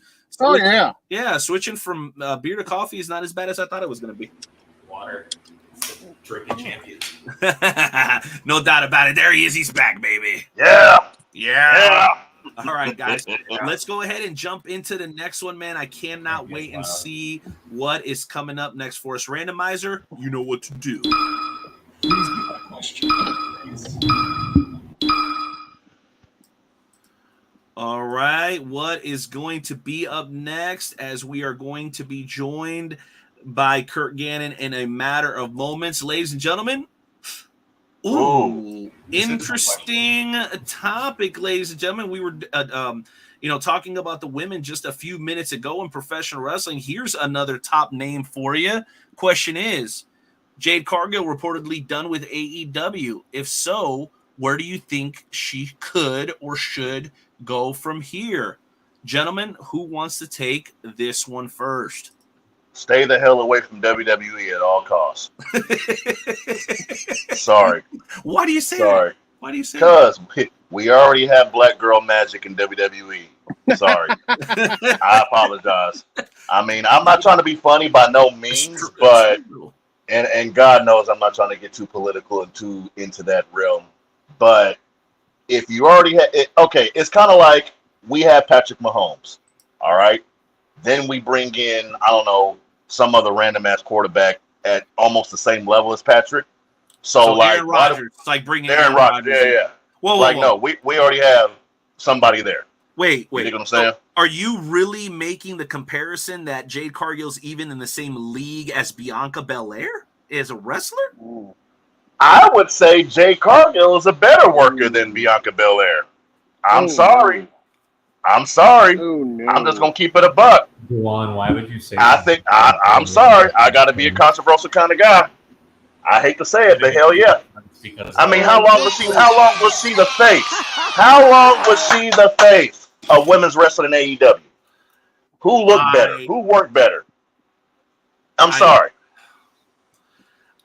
Anybody standing with Dewan on this one? I'm sorry. I might be by myself. And sell me on the fact that she was a bad worker. Holla at me. Sell me on the fact that she was a bad worker. Oh, here we go. Come on, talk to me. Not sure who's agreeing there, guys. Again, if you happen to be in a private group, in the post, in the paragraph, there's some blue text. Just click on that, and so that we can see who you are. We'd love to give you your props for a great comment there. Again, just my unadulterated opinion. Hey, Hey, okay. everyone Ooh. has it. It's okay. It's all And right. Yeah, everybody's got their share of terrible opinions. Exactly. And I haven't even smoked weed yet, so Wow. that is my Yet, that is my sober opinion. yet being I haven't had no marijuana today. Alpha, So, I gotta hear your rebuttal to this, man. rebuttal. Holla at me. You're a wrestling purist to a certain extent. Let me hear your thoughts on this, brother.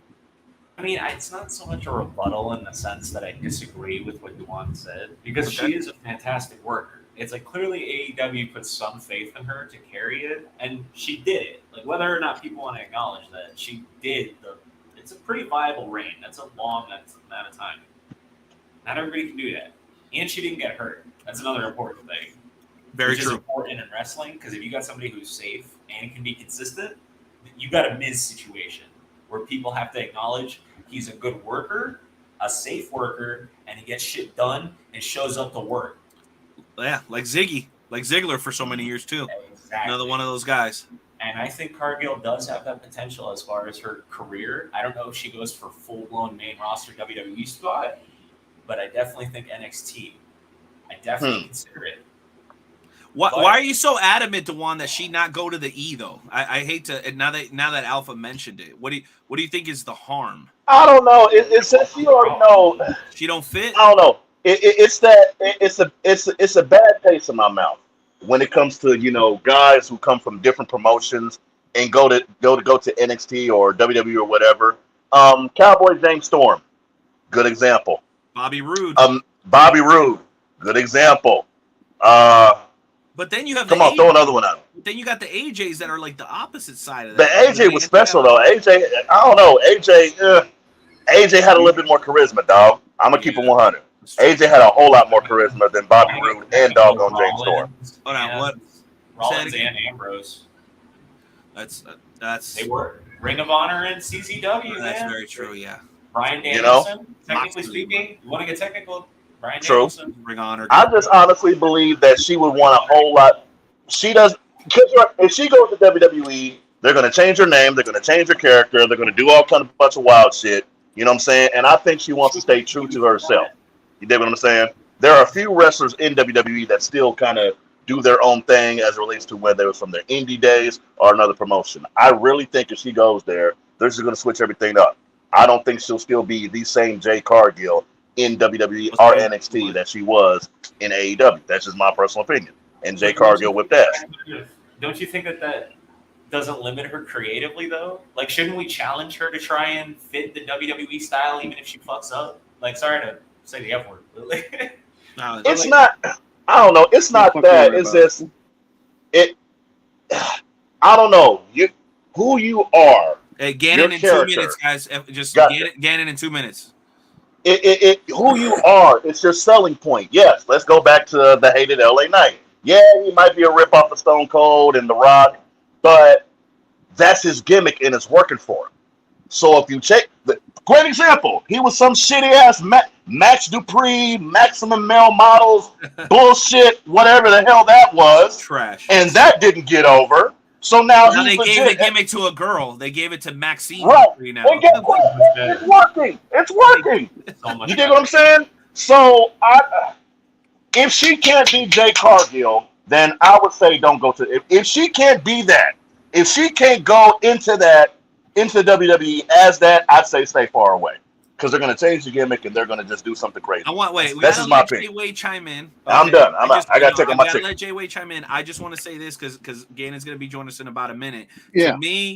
To me, Jade Cargill is the female Bobby Lashley. I'm sorry, the personality just ain't there.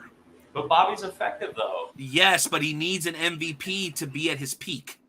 So give her a mouthpiece. Yeah, well, that's fine, but that's what she is to me. Jay Wade, what do you got for us, bub? She better stay away from WWE because they're gonna bury her in NXT. If she wants to stay it safe, you better resign with AEW, Miss Jade. And if you want to continue that gimmick, go to Impact. But she ain't gonna thrive. I don't think she'd thrive in the WWE. Strong take. I guess I would welcome her in Impact. I mean, her facing off against we saw the Naomi. comment there. Yep. Yeah. Absolutely. I think that's her best foot forward. I just want to be the bold one and say NXT because nobody else is thinking. I think that this young lady outside of wrestling could do whatever she wants. She could be the next Superwoman. She's got the physique and the physical capability to be a professional probably in any sport that she chooses to play or to participate in. It wouldn't surprise me to see her venture into maybe MMA or maybe even some boxing. Who knows? She's just one of those people like a Ronda Rousey that would probably be effective in any field that she went to, whether it was acting or sports, the sport that she's known for. I believe she's married to a baseball player, so she's got the freedom and she's very successful in her own right to try whatever she wants. I think she's highly entertaining. I just think she lacks charisma. That's why I wouldn't put her in the same class as Bianca Belair, but that's just me. That's just me. You guys ready for the guest? You guys, let's go. All right, ladies and gentlemen, we always do our best to not disappoint when we say to you guys that we have the best interviews in the game today, whether we're talking to international superstars, national Hall of Famers, or guys that are still making their bones in this business. We try to deliver to you guys genuine interviews with real people, okay?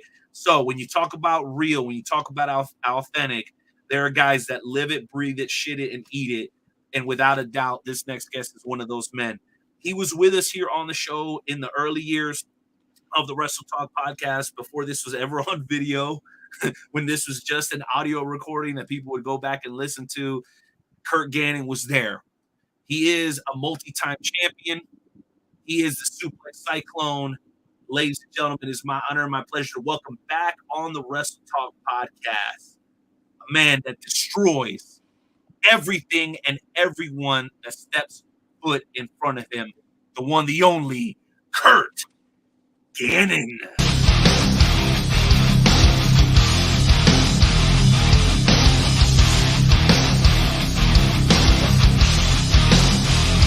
Curt, what is up, bud? Oh, yeah. Hey, I'm a hip-hop guy, and I heard that shit, bro. I was like, that shit goes fuck. I even messaged you. I was like, yo, that shit goes fucking hard, dog. That's the WMD intro. That's right, WMB intro. Listen, we have a couple other hosts here. Let me introduce everybody. So my man, the alpha above me here, I feel like we're the Brady Bunch in our own little squares here. That's the alpha. He's based out of Florida, big wrestling fan, also participates in the FWWC. And then my man Jay Wade over up in the corner there, he's originally from the Lou, wrestled with all the guys in the Lou years ago, and now he's residing out in Washington. And you already know me, baby. I'm right here in your backyard, good old Kansas City, man. Where are you checking in from today? I'm actually at home, man. I'm sitting here right in my living room. I'm actually getting some downtime and, sharing it with you guys. Yeah, let's go, baby. Let's go. Hey, listen, I know you've been on the road a lot, and you and I could probably do this one-on-one for like an hour just because we have some history. We've known each other. We've been around a lot of the same people. But I want to give my guys the opportunity to jump in first because I know you were meant to be here with your tag team partner in the Wrestlers of Mass Destruction. I know Leo couldn't make it. We're going to reschedule that. It'll be fine. We always reschedule and make it work. But, bro, I just want to tell you, I see what you guys are doing. You're whooping ass, and the sky is absolutely the limit. So before I get to my questions or anything, I'm going to toss it to my guys and let them go first, bro, because I could go forever. Go ahead, Gabe. Yeah. Or Wade. Go ahead, Wade. It's you. All right, wait. Yeah, I'll start. Hey, Gannon, Curt, thanks for being on the show, man. Appreciate you being on the show. First thing is first, where did the name, the Suplex Cyclone, come from, man? Because I love that nickname, brother. Just one day, I've always been kind of known for doing throws and suplexes. I have a background in martial arts, judo, sambo. So one day I'm just at a training, and one of the guys just simply says, "Man," he goes, "You're like a cyclone, throwing everybody around all over the place." He's like, "You're the Suplex Cyclone," and I'm like, "Yeah, that works. Let's just roll with it." So, not a huge history behind it. That was just it just kind of got thrown out there. And it's all in if you think about it, you said judo, so it's all in the hips, man. So when it comes to suplexes, when it comes to suplexes, brother, what's your favorite type of suplex to throw? Because when I wrestled, I looked up at the Dynamite Kid and I tried to throw my snap suplex just like his. So, what is your favorite suplex, and who inspires you in the suplex game when it comes to wrestling? I really like doing T-bones, different styles of T-bones. Really big on the belly to bellies. I feel like a suplex is very underrated, doesn't get enough appreciation as the side belly to belly. I mean, it's a pretty shoot style suplex. Yeah, it's devastating, bro. I mean, you had guys like Ken Shamrock that used to throw it all the time, and Dan Severin were huge on doing the side belly to bellies. But as far as like people that were huge influences on me, I would say probably like the Steiners or Taz growing up. Those were all guys that I really liked that they all threw suplexes. When it comes down, you said the Steiners. How excited did you get? Because I'm gonna tell you, whenever you would see Scotty grip his palms together around someone's back, it was you just over. knew he's gonna. It was over. He's gonna get thrown halfway across the ring. Yeah. One of my favorite moves is the tilt-a-whirl slam he used to throw. Just there's so many suplex variations, so many ways you can throw them. When it comes to specific wrestlers, do you try to gauge what suplex you're going to throw when you get in the ring with certain individuals? Not really. I mean, I'm kind of known for throwing any types of suplexes. So I mean, obviously there's some that can be a little bit easier than others on bigger guys, but I mean, either way, I'm pretty open to throwing whatever. So okay, all right. Really no, what's the word? And I don't know, prejudice on who I'm going to throw them on. You're an equal opportunity suplex giver. Exactly. I always say that a little catchphrase of mine is suplex the world, and I always say suplex them all, so anyone and everyone. So that's how we go. Now everybody can get it, boy. Oh. Now it says here you've been trained. You were trained by Trevor Murdoch, Trevor Stone. Trevor Murdoch was having his WWE experience. What type of lessons did he instill in you? Like, did he give you what type of advice did he tell you to keep when the times get tough? Did he give you any advice to just keep going? No, I was trying to think. Trevor is very old school. He was very he was trained by Harley Race. So Trevor had a very old school mentality when we came in. That like the first time I went to Trevor's school, like the tryout, like he kicked my ass. Like it was one of those things of he basically said that he can't train somebody that is going to quit. He trains champions. I mean, so he basically puts you through hell and seeing if you're going to be. Talk about a guy that backs it up, though, bro. My man's still winning championships right now, and he's got the body like of me. This shit's crazy, son. He's a Crockett Cup champion right now. Hell yeah, he is. But yeah, he would, like I said, he'd kick your ass at those training and, see if you were going to stick around. So, I mean, that was one of those things of like, if you were tough enough to get through that and tough enough to get through the training, then you were tough enough to stay around. So it was one of those things, like I said, very old school, just don't give up. Love that. I want to interject here before you jump in, Alpha. An old friend of yours, Curt, chiming in here. Mike Pettis. Hey, listen, you know Mike Pettis better than most people. I think you guys have had some association in the past. Would you think Mike would be great on the show? I think it would be dope to get some new breed representation back on the Wrestle Talk podcast. I think that would be money, right? Oh, yeah. I mean, it is money, Mike, after all. I mean, come on. Yeah, and then Mike likes to talk, so that'd be great for him. I saw him at an AEW show like a year ago, man. Sweetheart of a guy, man. Super chill. Mike, hey, hit me up, bro. Let's set it up. Let's make it happen. Curt, your family, he's family, everybody down at New Breed's family. Let's make it happen, Captain. But Gabe, go ahead, bud. I don't want to jump in too much. I'm like excited. It's a pleasure to meet you. It's a pleasure to have you on the show. And I just wanted to build off of what Jay Wade was saying earlier, because I have a list of some of the people you've been trained by. We got Trevor Murdoch, Derek Stone, Angel Medina, Austin Aries, Braun Strowman, Robbie Baker. And I wanted to ask, out of all of them, who would you say was the toughest? Like, You know, maybe not to work with, but to really get into their frame of mind when it came to wrestling. Kind of clear up that list a little bit. Robbie Baker and Braun Strowman did a lot with Leo, actually. Sorry about that. Oh no, you're good, man. No, not a problem. No, you're cool. So definitely Trevor and Derek, because like I said, Derek Stone was one of the original head trainers for Harley Race's school. So he, like I said, both those guys, they both had that very old school mentality that I feel like it's not really taught much anymore, unless you go to an old school guy. That you got to be, tough and hard headed, and be willing to take a beating and take pain to be into this.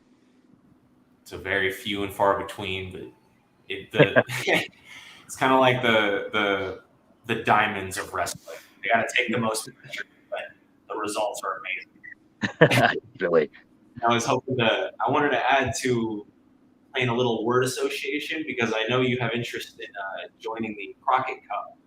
Yep. And I just had a list of some of the tag teams being involved, and just whatever your thoughts on, whoever you might have an opportunity to face off against. I got Mike Knox and Trevor Murdoch. That would be dope. Oh, yeah. Yeah, that'd be awesome to be able to face them. Of course, I've never actually had a match with Trevor, so it's definitely on my bucket list to be able to work with him. Mike Knox is a hell of a guy too, so I think it'd be a lot of fun having 4 powerhouses in there just all beating the hell out of each other. The biggest Haas match you've ever seen. Build a bigger ring. And I'm looking down here. We have actually a couple Lucha Libre teams: Octagon Jr., Mystices Jr., and Toxin and Ades. I mean, have you ever had an opportunity to wrestle any luchador or AAA wrestlers in the past? No, I have not. I'd like to actually get a chance to do that. We're actually trying to work on doing some stuff out of the country, so we're hoping to eventually get to Mexico and Puerto Rico and get those opportunities. You need a translator, dog. Holla at your boy. All I need is a plane ticket and a per diem. You heard? But yeah, I definitely think it would be a lot of fun to be able to, work with somebody with a completely different style than what we're used to working with. And hopefully we can be something a little different for them too. Because I feel like there's not a whole lot of teams that are left like we are. We're like the old school, like beat 'em up, Road Warriors, APA, just go out there and kick ass, No flips, just fists. Yeah.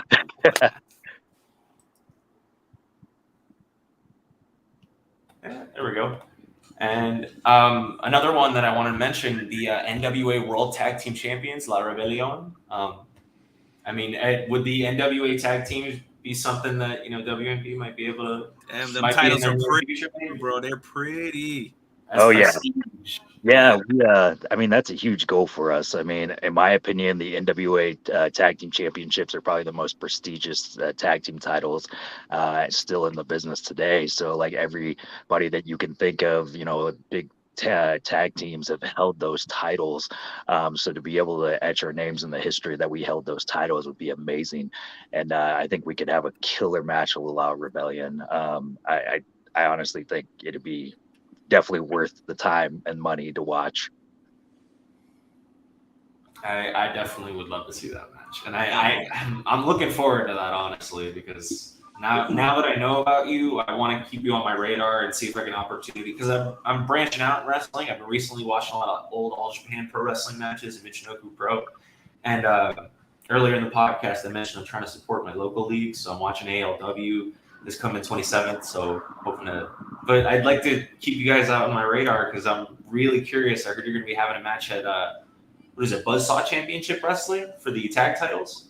Yeah. Buzzsaw is actually a bigger promotion down in Oklahoma. It's doing some really cool stuff. We're actually going to be at the it's the Oklahoma City Horror Con. With Buzzsaw Championship Wrestling. They pull in tons of people for these cons, and it'll be awesome. It's actually a rematch for tag team titles, and so it should be a lot of fun. I can't wait to see it. And my best wishes to you guys. I definitely want to see you on the podcast again, holding them straps, and hopefully with your partner next time. But check my notes real quick. Sorry.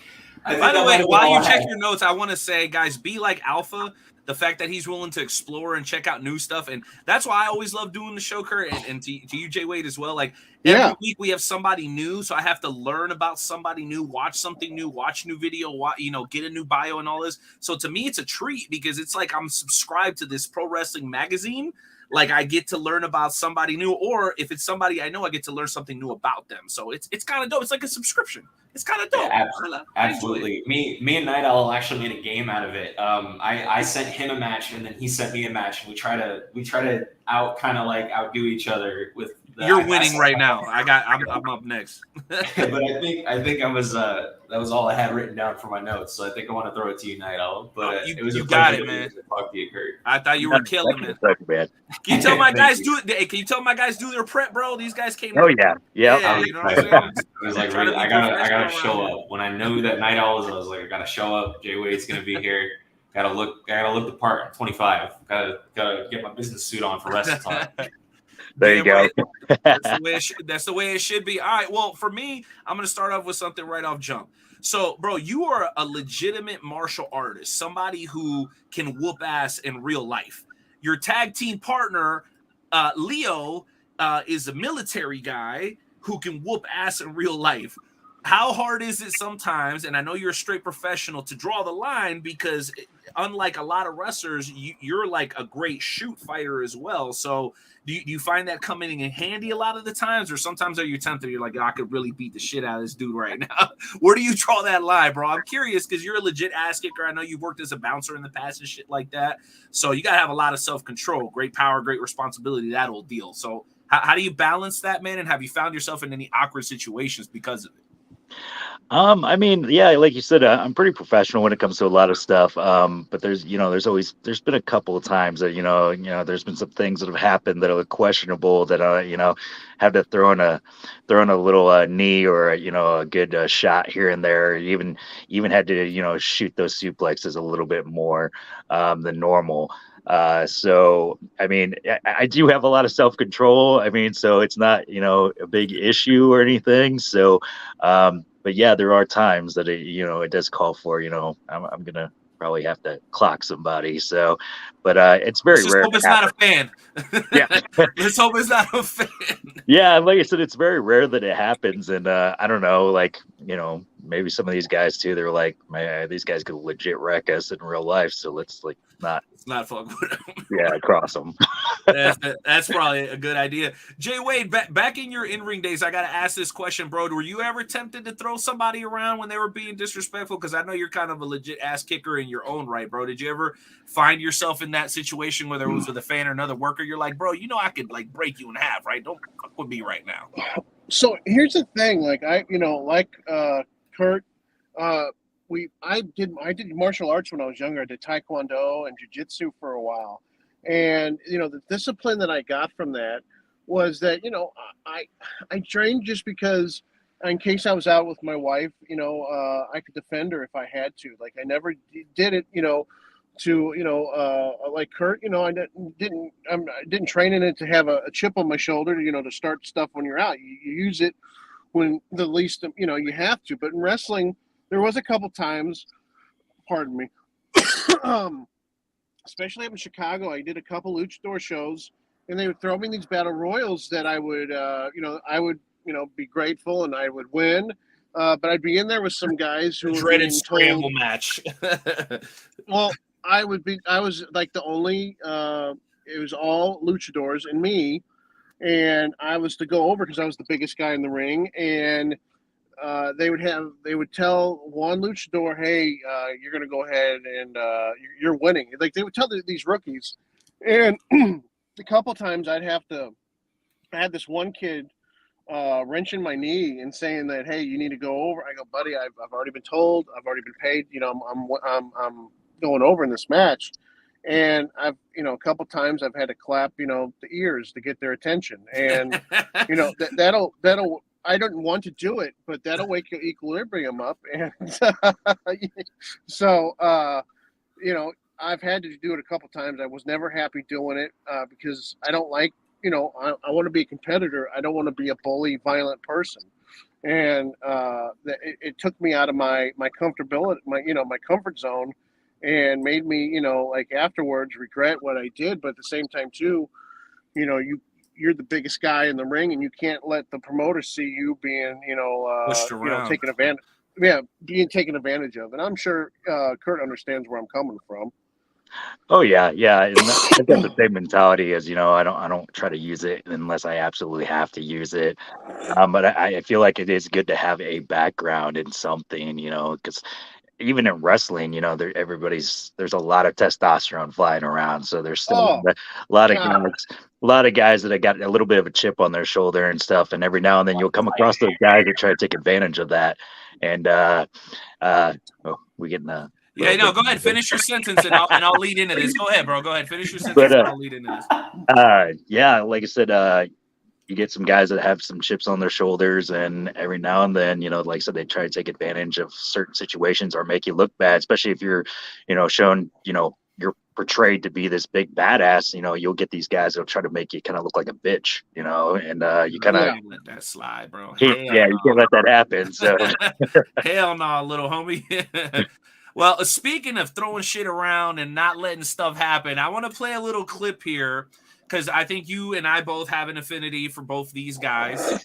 But when it comes to what you guys do in the ring, it's a whole nother deal. So we'll play a short clip here. And if you don't mind, man, give us a little commentary as we go along here. What are you thinking? What are you doing? How are you feeling? Just kind of narrow us through a couple of seconds here. Are you cool with that?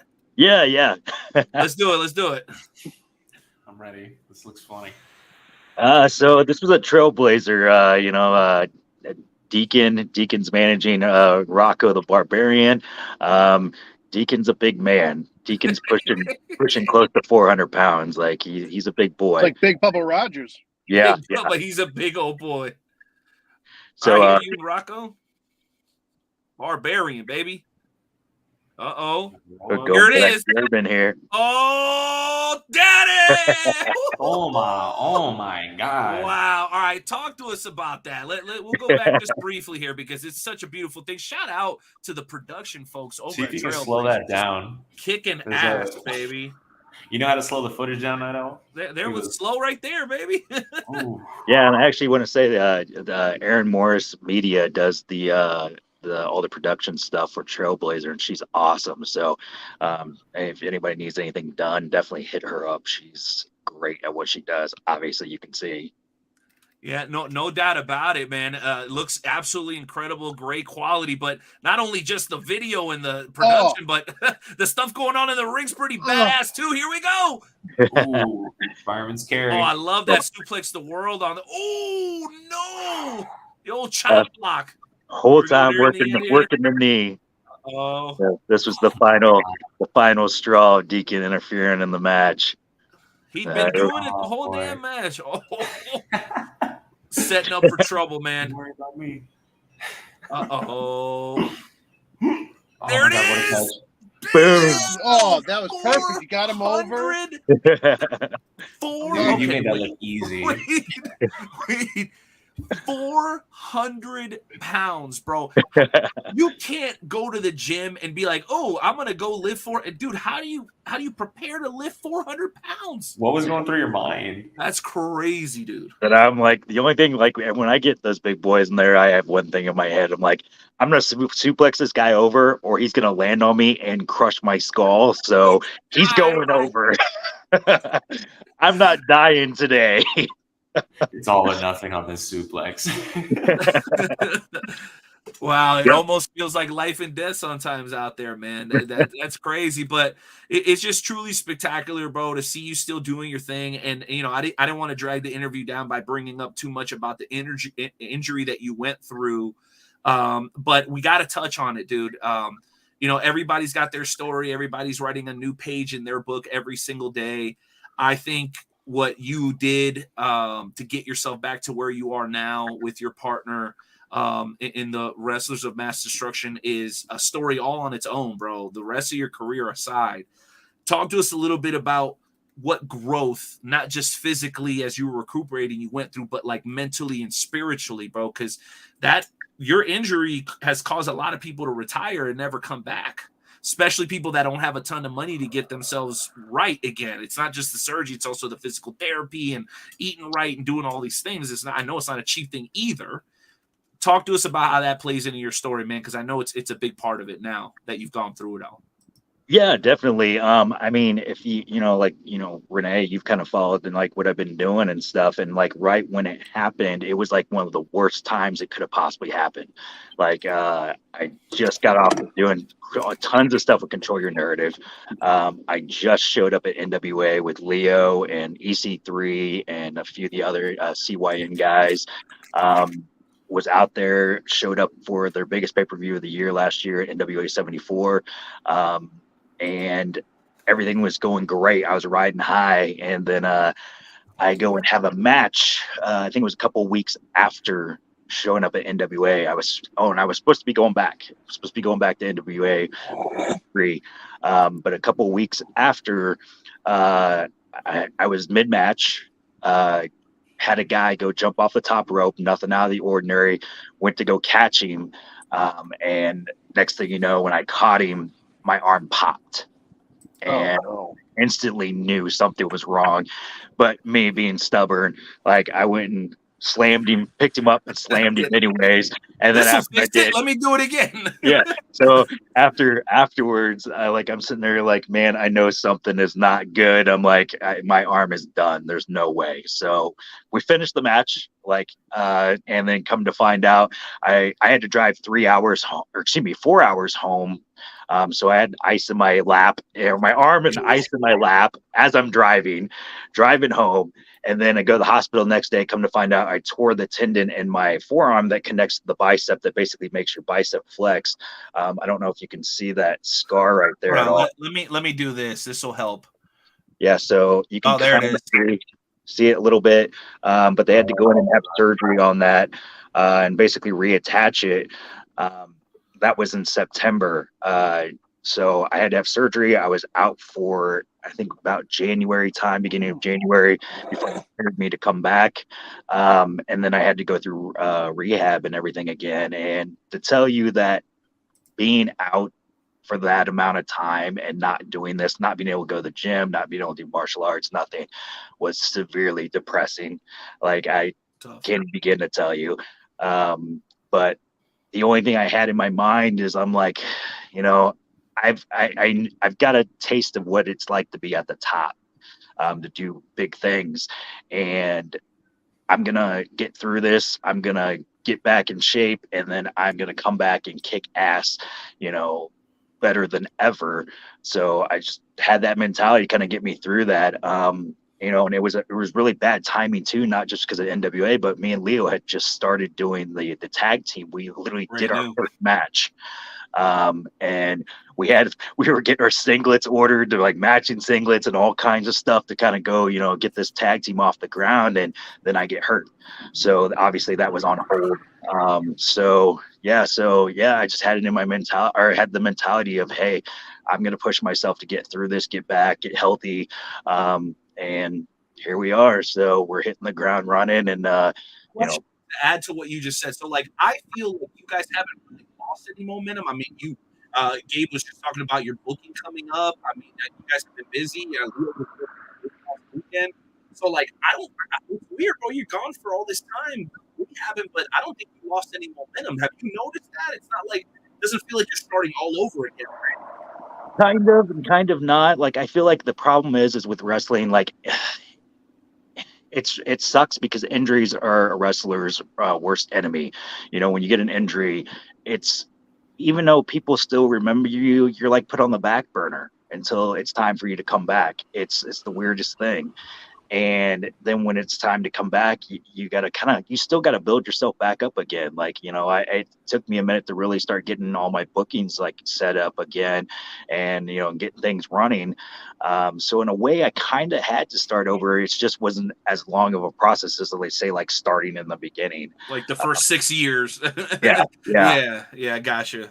Well, that's amazing, bro. Well, I will tell you, just from a fan's perspective, I don't know what the fellas think. I think you look better than ever. I think you're probably in the best shape ever, or getting close to. Dude, what is your diet? What is your secret? I don't have a huge Just table, buffalo man. meat. That's all he eats, bro. Day, night. I'm not super strict, man, with dieting. The only thing that I do that kind of like helps me tone is I'm big on fasting, but on a different, not the way that you like see online. Like I have some schooling and stuff in like personal training and nutrition and all that stuff. So like a lot of my stuff is like I'll cut out like eating like a few hours before bed. And I also cut my carbs out when I get closer towards the end of the day. I eat a lot of carbs in the morning to get my energy and stuff going, and then just lean protein mostly through the day. I try to stay away from just crap food and fast food. Stay away from all of that and all. And like I said, I'm not super strict with my diet. Honestly, I just inhale clean protein and just don't eat too late at night to sum it up. Hey, when you splurge though, where do you go? Like if you want to get like a cheat day, What's your cheat day, bro? I want to hear that from everybody too. We'll finish with you, Curt. We'll give you a second to think about it. Jay Wade, what's your cheat meal, bro? Well, so I try to, I'm a big guy. I've lost, I'm a 300 plus pound man, but I lift every day, do cardio every day, and since I moved to Seattle, I've lost about 35 pounds. It doesn't help that the food sucks here, but anyways, when I do like to cheat, I like to go to. You guys are gonna laugh at me, but I like. Excuse me. I like Five Guys, and I like what I like to get is like the double bacon cheeseburger, no bun. I like and I'll get 2 of those, no bun with The fries are with lit. Yeah, the fries are so lit. I'm I like my bread, but I don't know. I'm like, get the crap out of the way and let me get to the meat. So I'm a big protein guy. So that's my cheat meal. That's a great one. I love Five Guys too. I don't care what people say. The fries are the bomb too. Gabe, what do you got for us, bro? Cheat meal? Oh man, this was back, I think I want to say 2019 or so, when I was first really serious about working out, and I was like committed to my diet. I'm like, no junk food, just like I could only eat a cheeseburger but nothing on it, and a salad. I had to eat the salad if I wanted the cheeseburger. Like I was that maniacal about it. But I was like, every cheat meal just splurge. Well, it was a cheat day, but Who's counting? My first cheat meal ever, it was Waffle House. It was an all-star special. I remember it. I had the hash browns. The wrestlers know exactly what you're talking about. And just the waffles. It was. You remember it like that is like a core memory. That taste, that first bite. What's great about Waffle House is that you always get a side order of domestic violence when you go. Somebody's beating up their kids or their wife or something. Like side order. This is a modern day Coliseum. It's dinner and a show. Let me tell you something. Waffle House. Medieval times. If you need protein, they'll grill you chicken, no questions asked, and you can get like a week's worth of grilled chicken for like $35. So, that's not bad if you're in a rush and you need some protein. So. Yeah. The snitch checking in from the Lou. He said, I don't do cheat meals. I have perfect discipline. Okay, yeah, right, dude. If you had perfect discipline, you would have probably never mind. I'll leave snitch alone. Big pasta meals, donuts, and Five Guys like Jay Wade. And that's okay. So you're contradicting yourself there a little bit. Yeah. Mine, he just kind of stole my thunder. There's a little restaurant here in Kansas City. It's been here a long time. It's called Garozzo's. They got chicken spanini, and they use like half a gallon of real olive oil. I think over on the hill in St. Louis, there's something similar or just like it. Old school Italian, heavy pasta, heavy red sauce, heavy on the moots. You heard what I mean? Give me the garlic bread. Look at Gannon getting all excited up there. Me talking about give me the extra butter on the garlic bread. You heard me? All right, I gotta say that. All right, Gannon, what's your cheat meal, bro? That's what everybody really wants to know. Probably, man, honestly, pizza, man. Like I'm a sucker for a buffet. Like I'm the guy who'll go to the buffet that everybody's like, what the hell is this guy doing? Because I'm like carrying like 2 plates stacked, like no joke. Like anytime I go with anybody, like, they're like, I always warn them ahead of time. I'm like, I'm gonna get stared at because I'm a big guy and I'm like piling all this food up. And these people are probably like, man, this guy fucking shows up and we gotta fill this shit back up because he's eating everything. But yeah, buffet definitely. It's hard to beat a good buffet, fellas. It is. Well, listen, this has been a great time, And you know me, I am the king of making shit awkward. So we're going to take a hard left and actually get competitive now that everybody's yucked it up for a couple of minutes, because that was a good time. But let me tell you something. And one last one, though. Ruby, I think. Yeah, there you go. What? I think this guy could eat me. Hey, that's a hard deal to do. But Gannon, when my man's trying to put down some protein, I believe what he says. All right. Have you ever seen those Facebook ad shares where it's like, you got 12 hours to eat this big pizza. Tag your partner. I'm tagging Curt. Gannon every time. I'm tagging Curt. We take down those double stuffed pizzas, bro. We got either one of these two guys. I'm putting my money on either one of these two guys right here. Trust me, I'm this skinny for a reason. There's not a buffet to save my life in the state of Washington. Oh, jeez, Louise. No. I'm sorry, bro. I'm sorry. I know. Her rains a lot up there too. It's gotta be tough to stay happy. Darby Allen's always in the dark somewhere. Darby Allen. Always in the dark somewhere. In the corner. In the corner, cold. Like, bro, put on this jacket. What are you doing back there freezing your ass off? All right, game show challenge, gentlemen. Are you guys ready? During the summertime. Yeah, no doubt. Yeah, let's go. What's going on? Okay, so here's what we're gonna do. We're gonna do the game show challenge tonight. It's kind of been chosen at random. So, Curt Gannon, you actually get to choose your opponent between the Alpha or Jay Wade. Who would you like to compete against in tonight's edition of the Wrestle Talk Podcast Game Show Challenge? Bro, you've been very successful. I think you're up like 2-1 just because you've been on a handful of times. I think 2-1. You got a winning record in the Game Show Challenge. Which one of these two gentlemen would you like to face? I can't even point right at. Do I have a coin? I can flip a coin. I don't have a coin. Let's go Alpha, man. All right, Alpha. Well, let's do it. Very lucky. Wait, don't go too far, okay, buddy? Stay right there with us. All right, ladies and gentlemen, the time has arrived, and we even got some fancy music and stuff we'll play. It's a good time.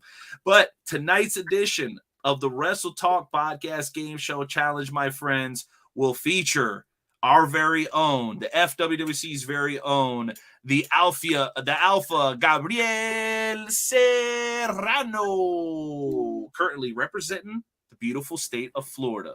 Puerto Rican Thunder. That's right. And the old school, loyal to the soil guest of the Wrestle Talk Podcast, man. 443, Curt, can you believe it? 443. It's seems like forever, man. It's crazy, bro. Representing wherever he wants to represent, along with his tag team partner, Wrestlers of Mass Destruction, ladies and gentlemen, multi-time champion, multi-time ass kicker, Curt, the Suplex Cyclone Gannon. You heard me? Y'all ready for this? Let's do it. Game show challenge, guys. Let's get into it. Turn that up for me.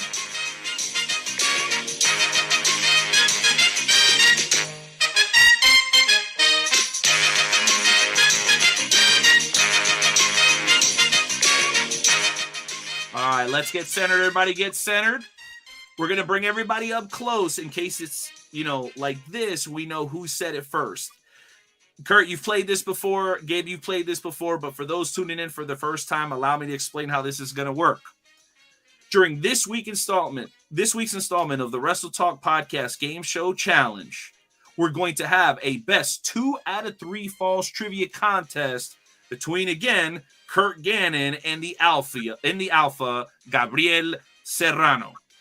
During tonight's Wrestle Talk Podcast Game Show Challenge, the category will be WWE Hall of Fame Tag Teams. If I give you, shortly, I will give you information about 3 pro wrestling tag teams, gentlemen, that were either in the WWF or the WWE Hall of Fame, or in, I should say. Once again, and like you guys should know, I'm going to give the clues. When you think you know the answer, just shout it out. You don't need to hit a buzzer or whatever. It's unlimited guesses. If you guess something, just shout it out. Go for it. Okay, guys? We want to see who's quicker to the punch on this. We'll do 2 out of 3. If there's a tiebreaker necessary, we'll do that as well. Are you guys ready? Yep. All right. Let's go ahead and get into it. Question number 1. This tag team are members of the WWE Hall of Fame. They have won championships in the NWA, WCW, WWF, and also New Japan. After their breakup in WCW, one of the members went on to become WCW champion. Please name these individuals. We discussed them earlier when we were talking about suplexes. The Steiner brothers.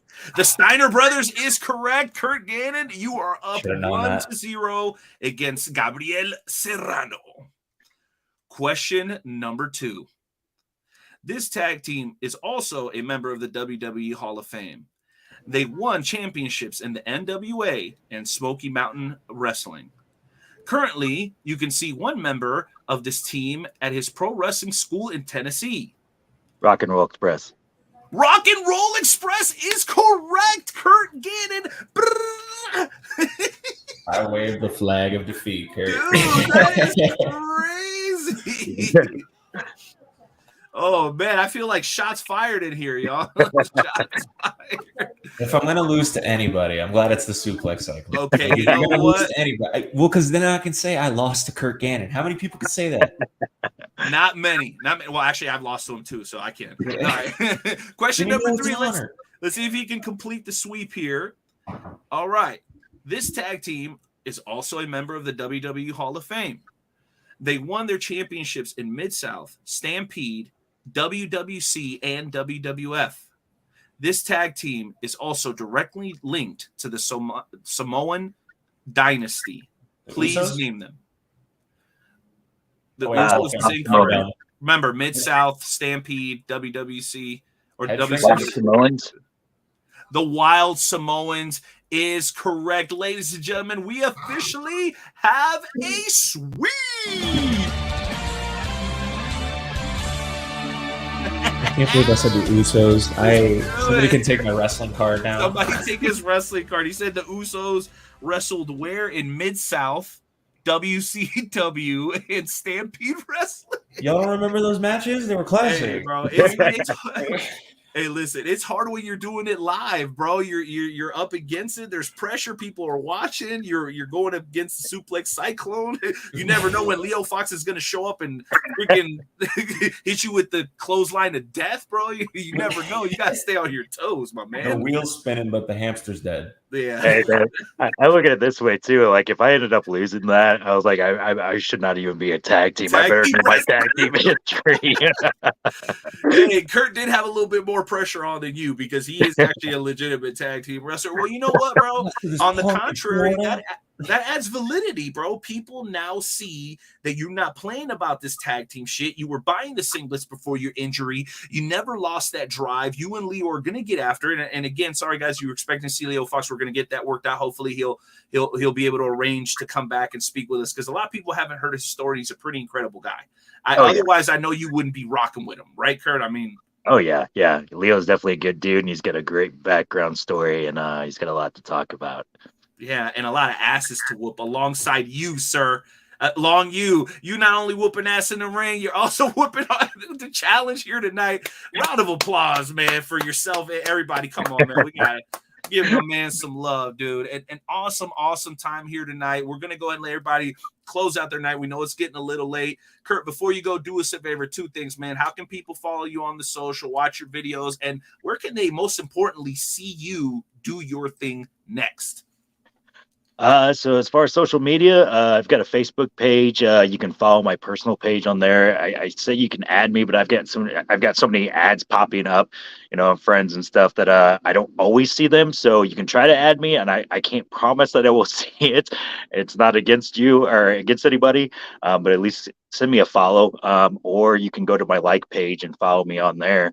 And I've also got an Instagram at CG Suplex Cyclone, and Twitter. Well, it's not Twitter now. It's X? Like X, yeah. At Suplex the World. I will be completely honest though. I suck at staying updated on that. So, but you can still give me a follow if you want. And then next place we will be, me and Leo Fox, WMD Wrestlers of Mass Destruction, will be at Buzzsaw Championship Wrestling this coming Sunday, the HorrorCon in Oklahoma City. Going to be kicking ass and taking those tag team titles, man. Ooh, let's go, baby. Jay Wade, we're not going to leave you on the outs here, bro. Yo, there it is. Yo, give us that Instagram one more time, bro. Can you give us the IG one more time? This looks terrible on camera. Sorry. Yeah, I found It's horrible. Yeah. Suplex Cyclone. It's all lowercase, all one word. Yep. Okay, I think I just followed you. All right, there we go. I think we're gonna put that up there real quick. Show my man some love on the Instagram, on the gram. Give my man some love. Out here kicking ass, full recovery mode with WMD. Jay Wade, final thoughts, questions before we let my man get out of here tonight. I appreciate you being on the show, Curt. But just to let you know, you picked well when you chose your opponent tonight, because I am a vast amount of knowledge when it comes to pro wrestling. When I was in grade school, I used to name off the champions for the last 20, 30 years instead of focusing on my grades, and that's why I'm here now doing a podcast on a Tuesday night. All the success is dripping off. You're telling me that next time I come on, I need to pick you then, right? Oh, here we go. Now we have more reason for you to come back. Challenge. Accepted. Gabe, you insulted me with your knowledge of wrestling tonight. Said the Usos wrestled for Mid-South. The Usos. Mid-South? The Stampede had been closed way before their time. How did that happen, dude? How did you let that happen?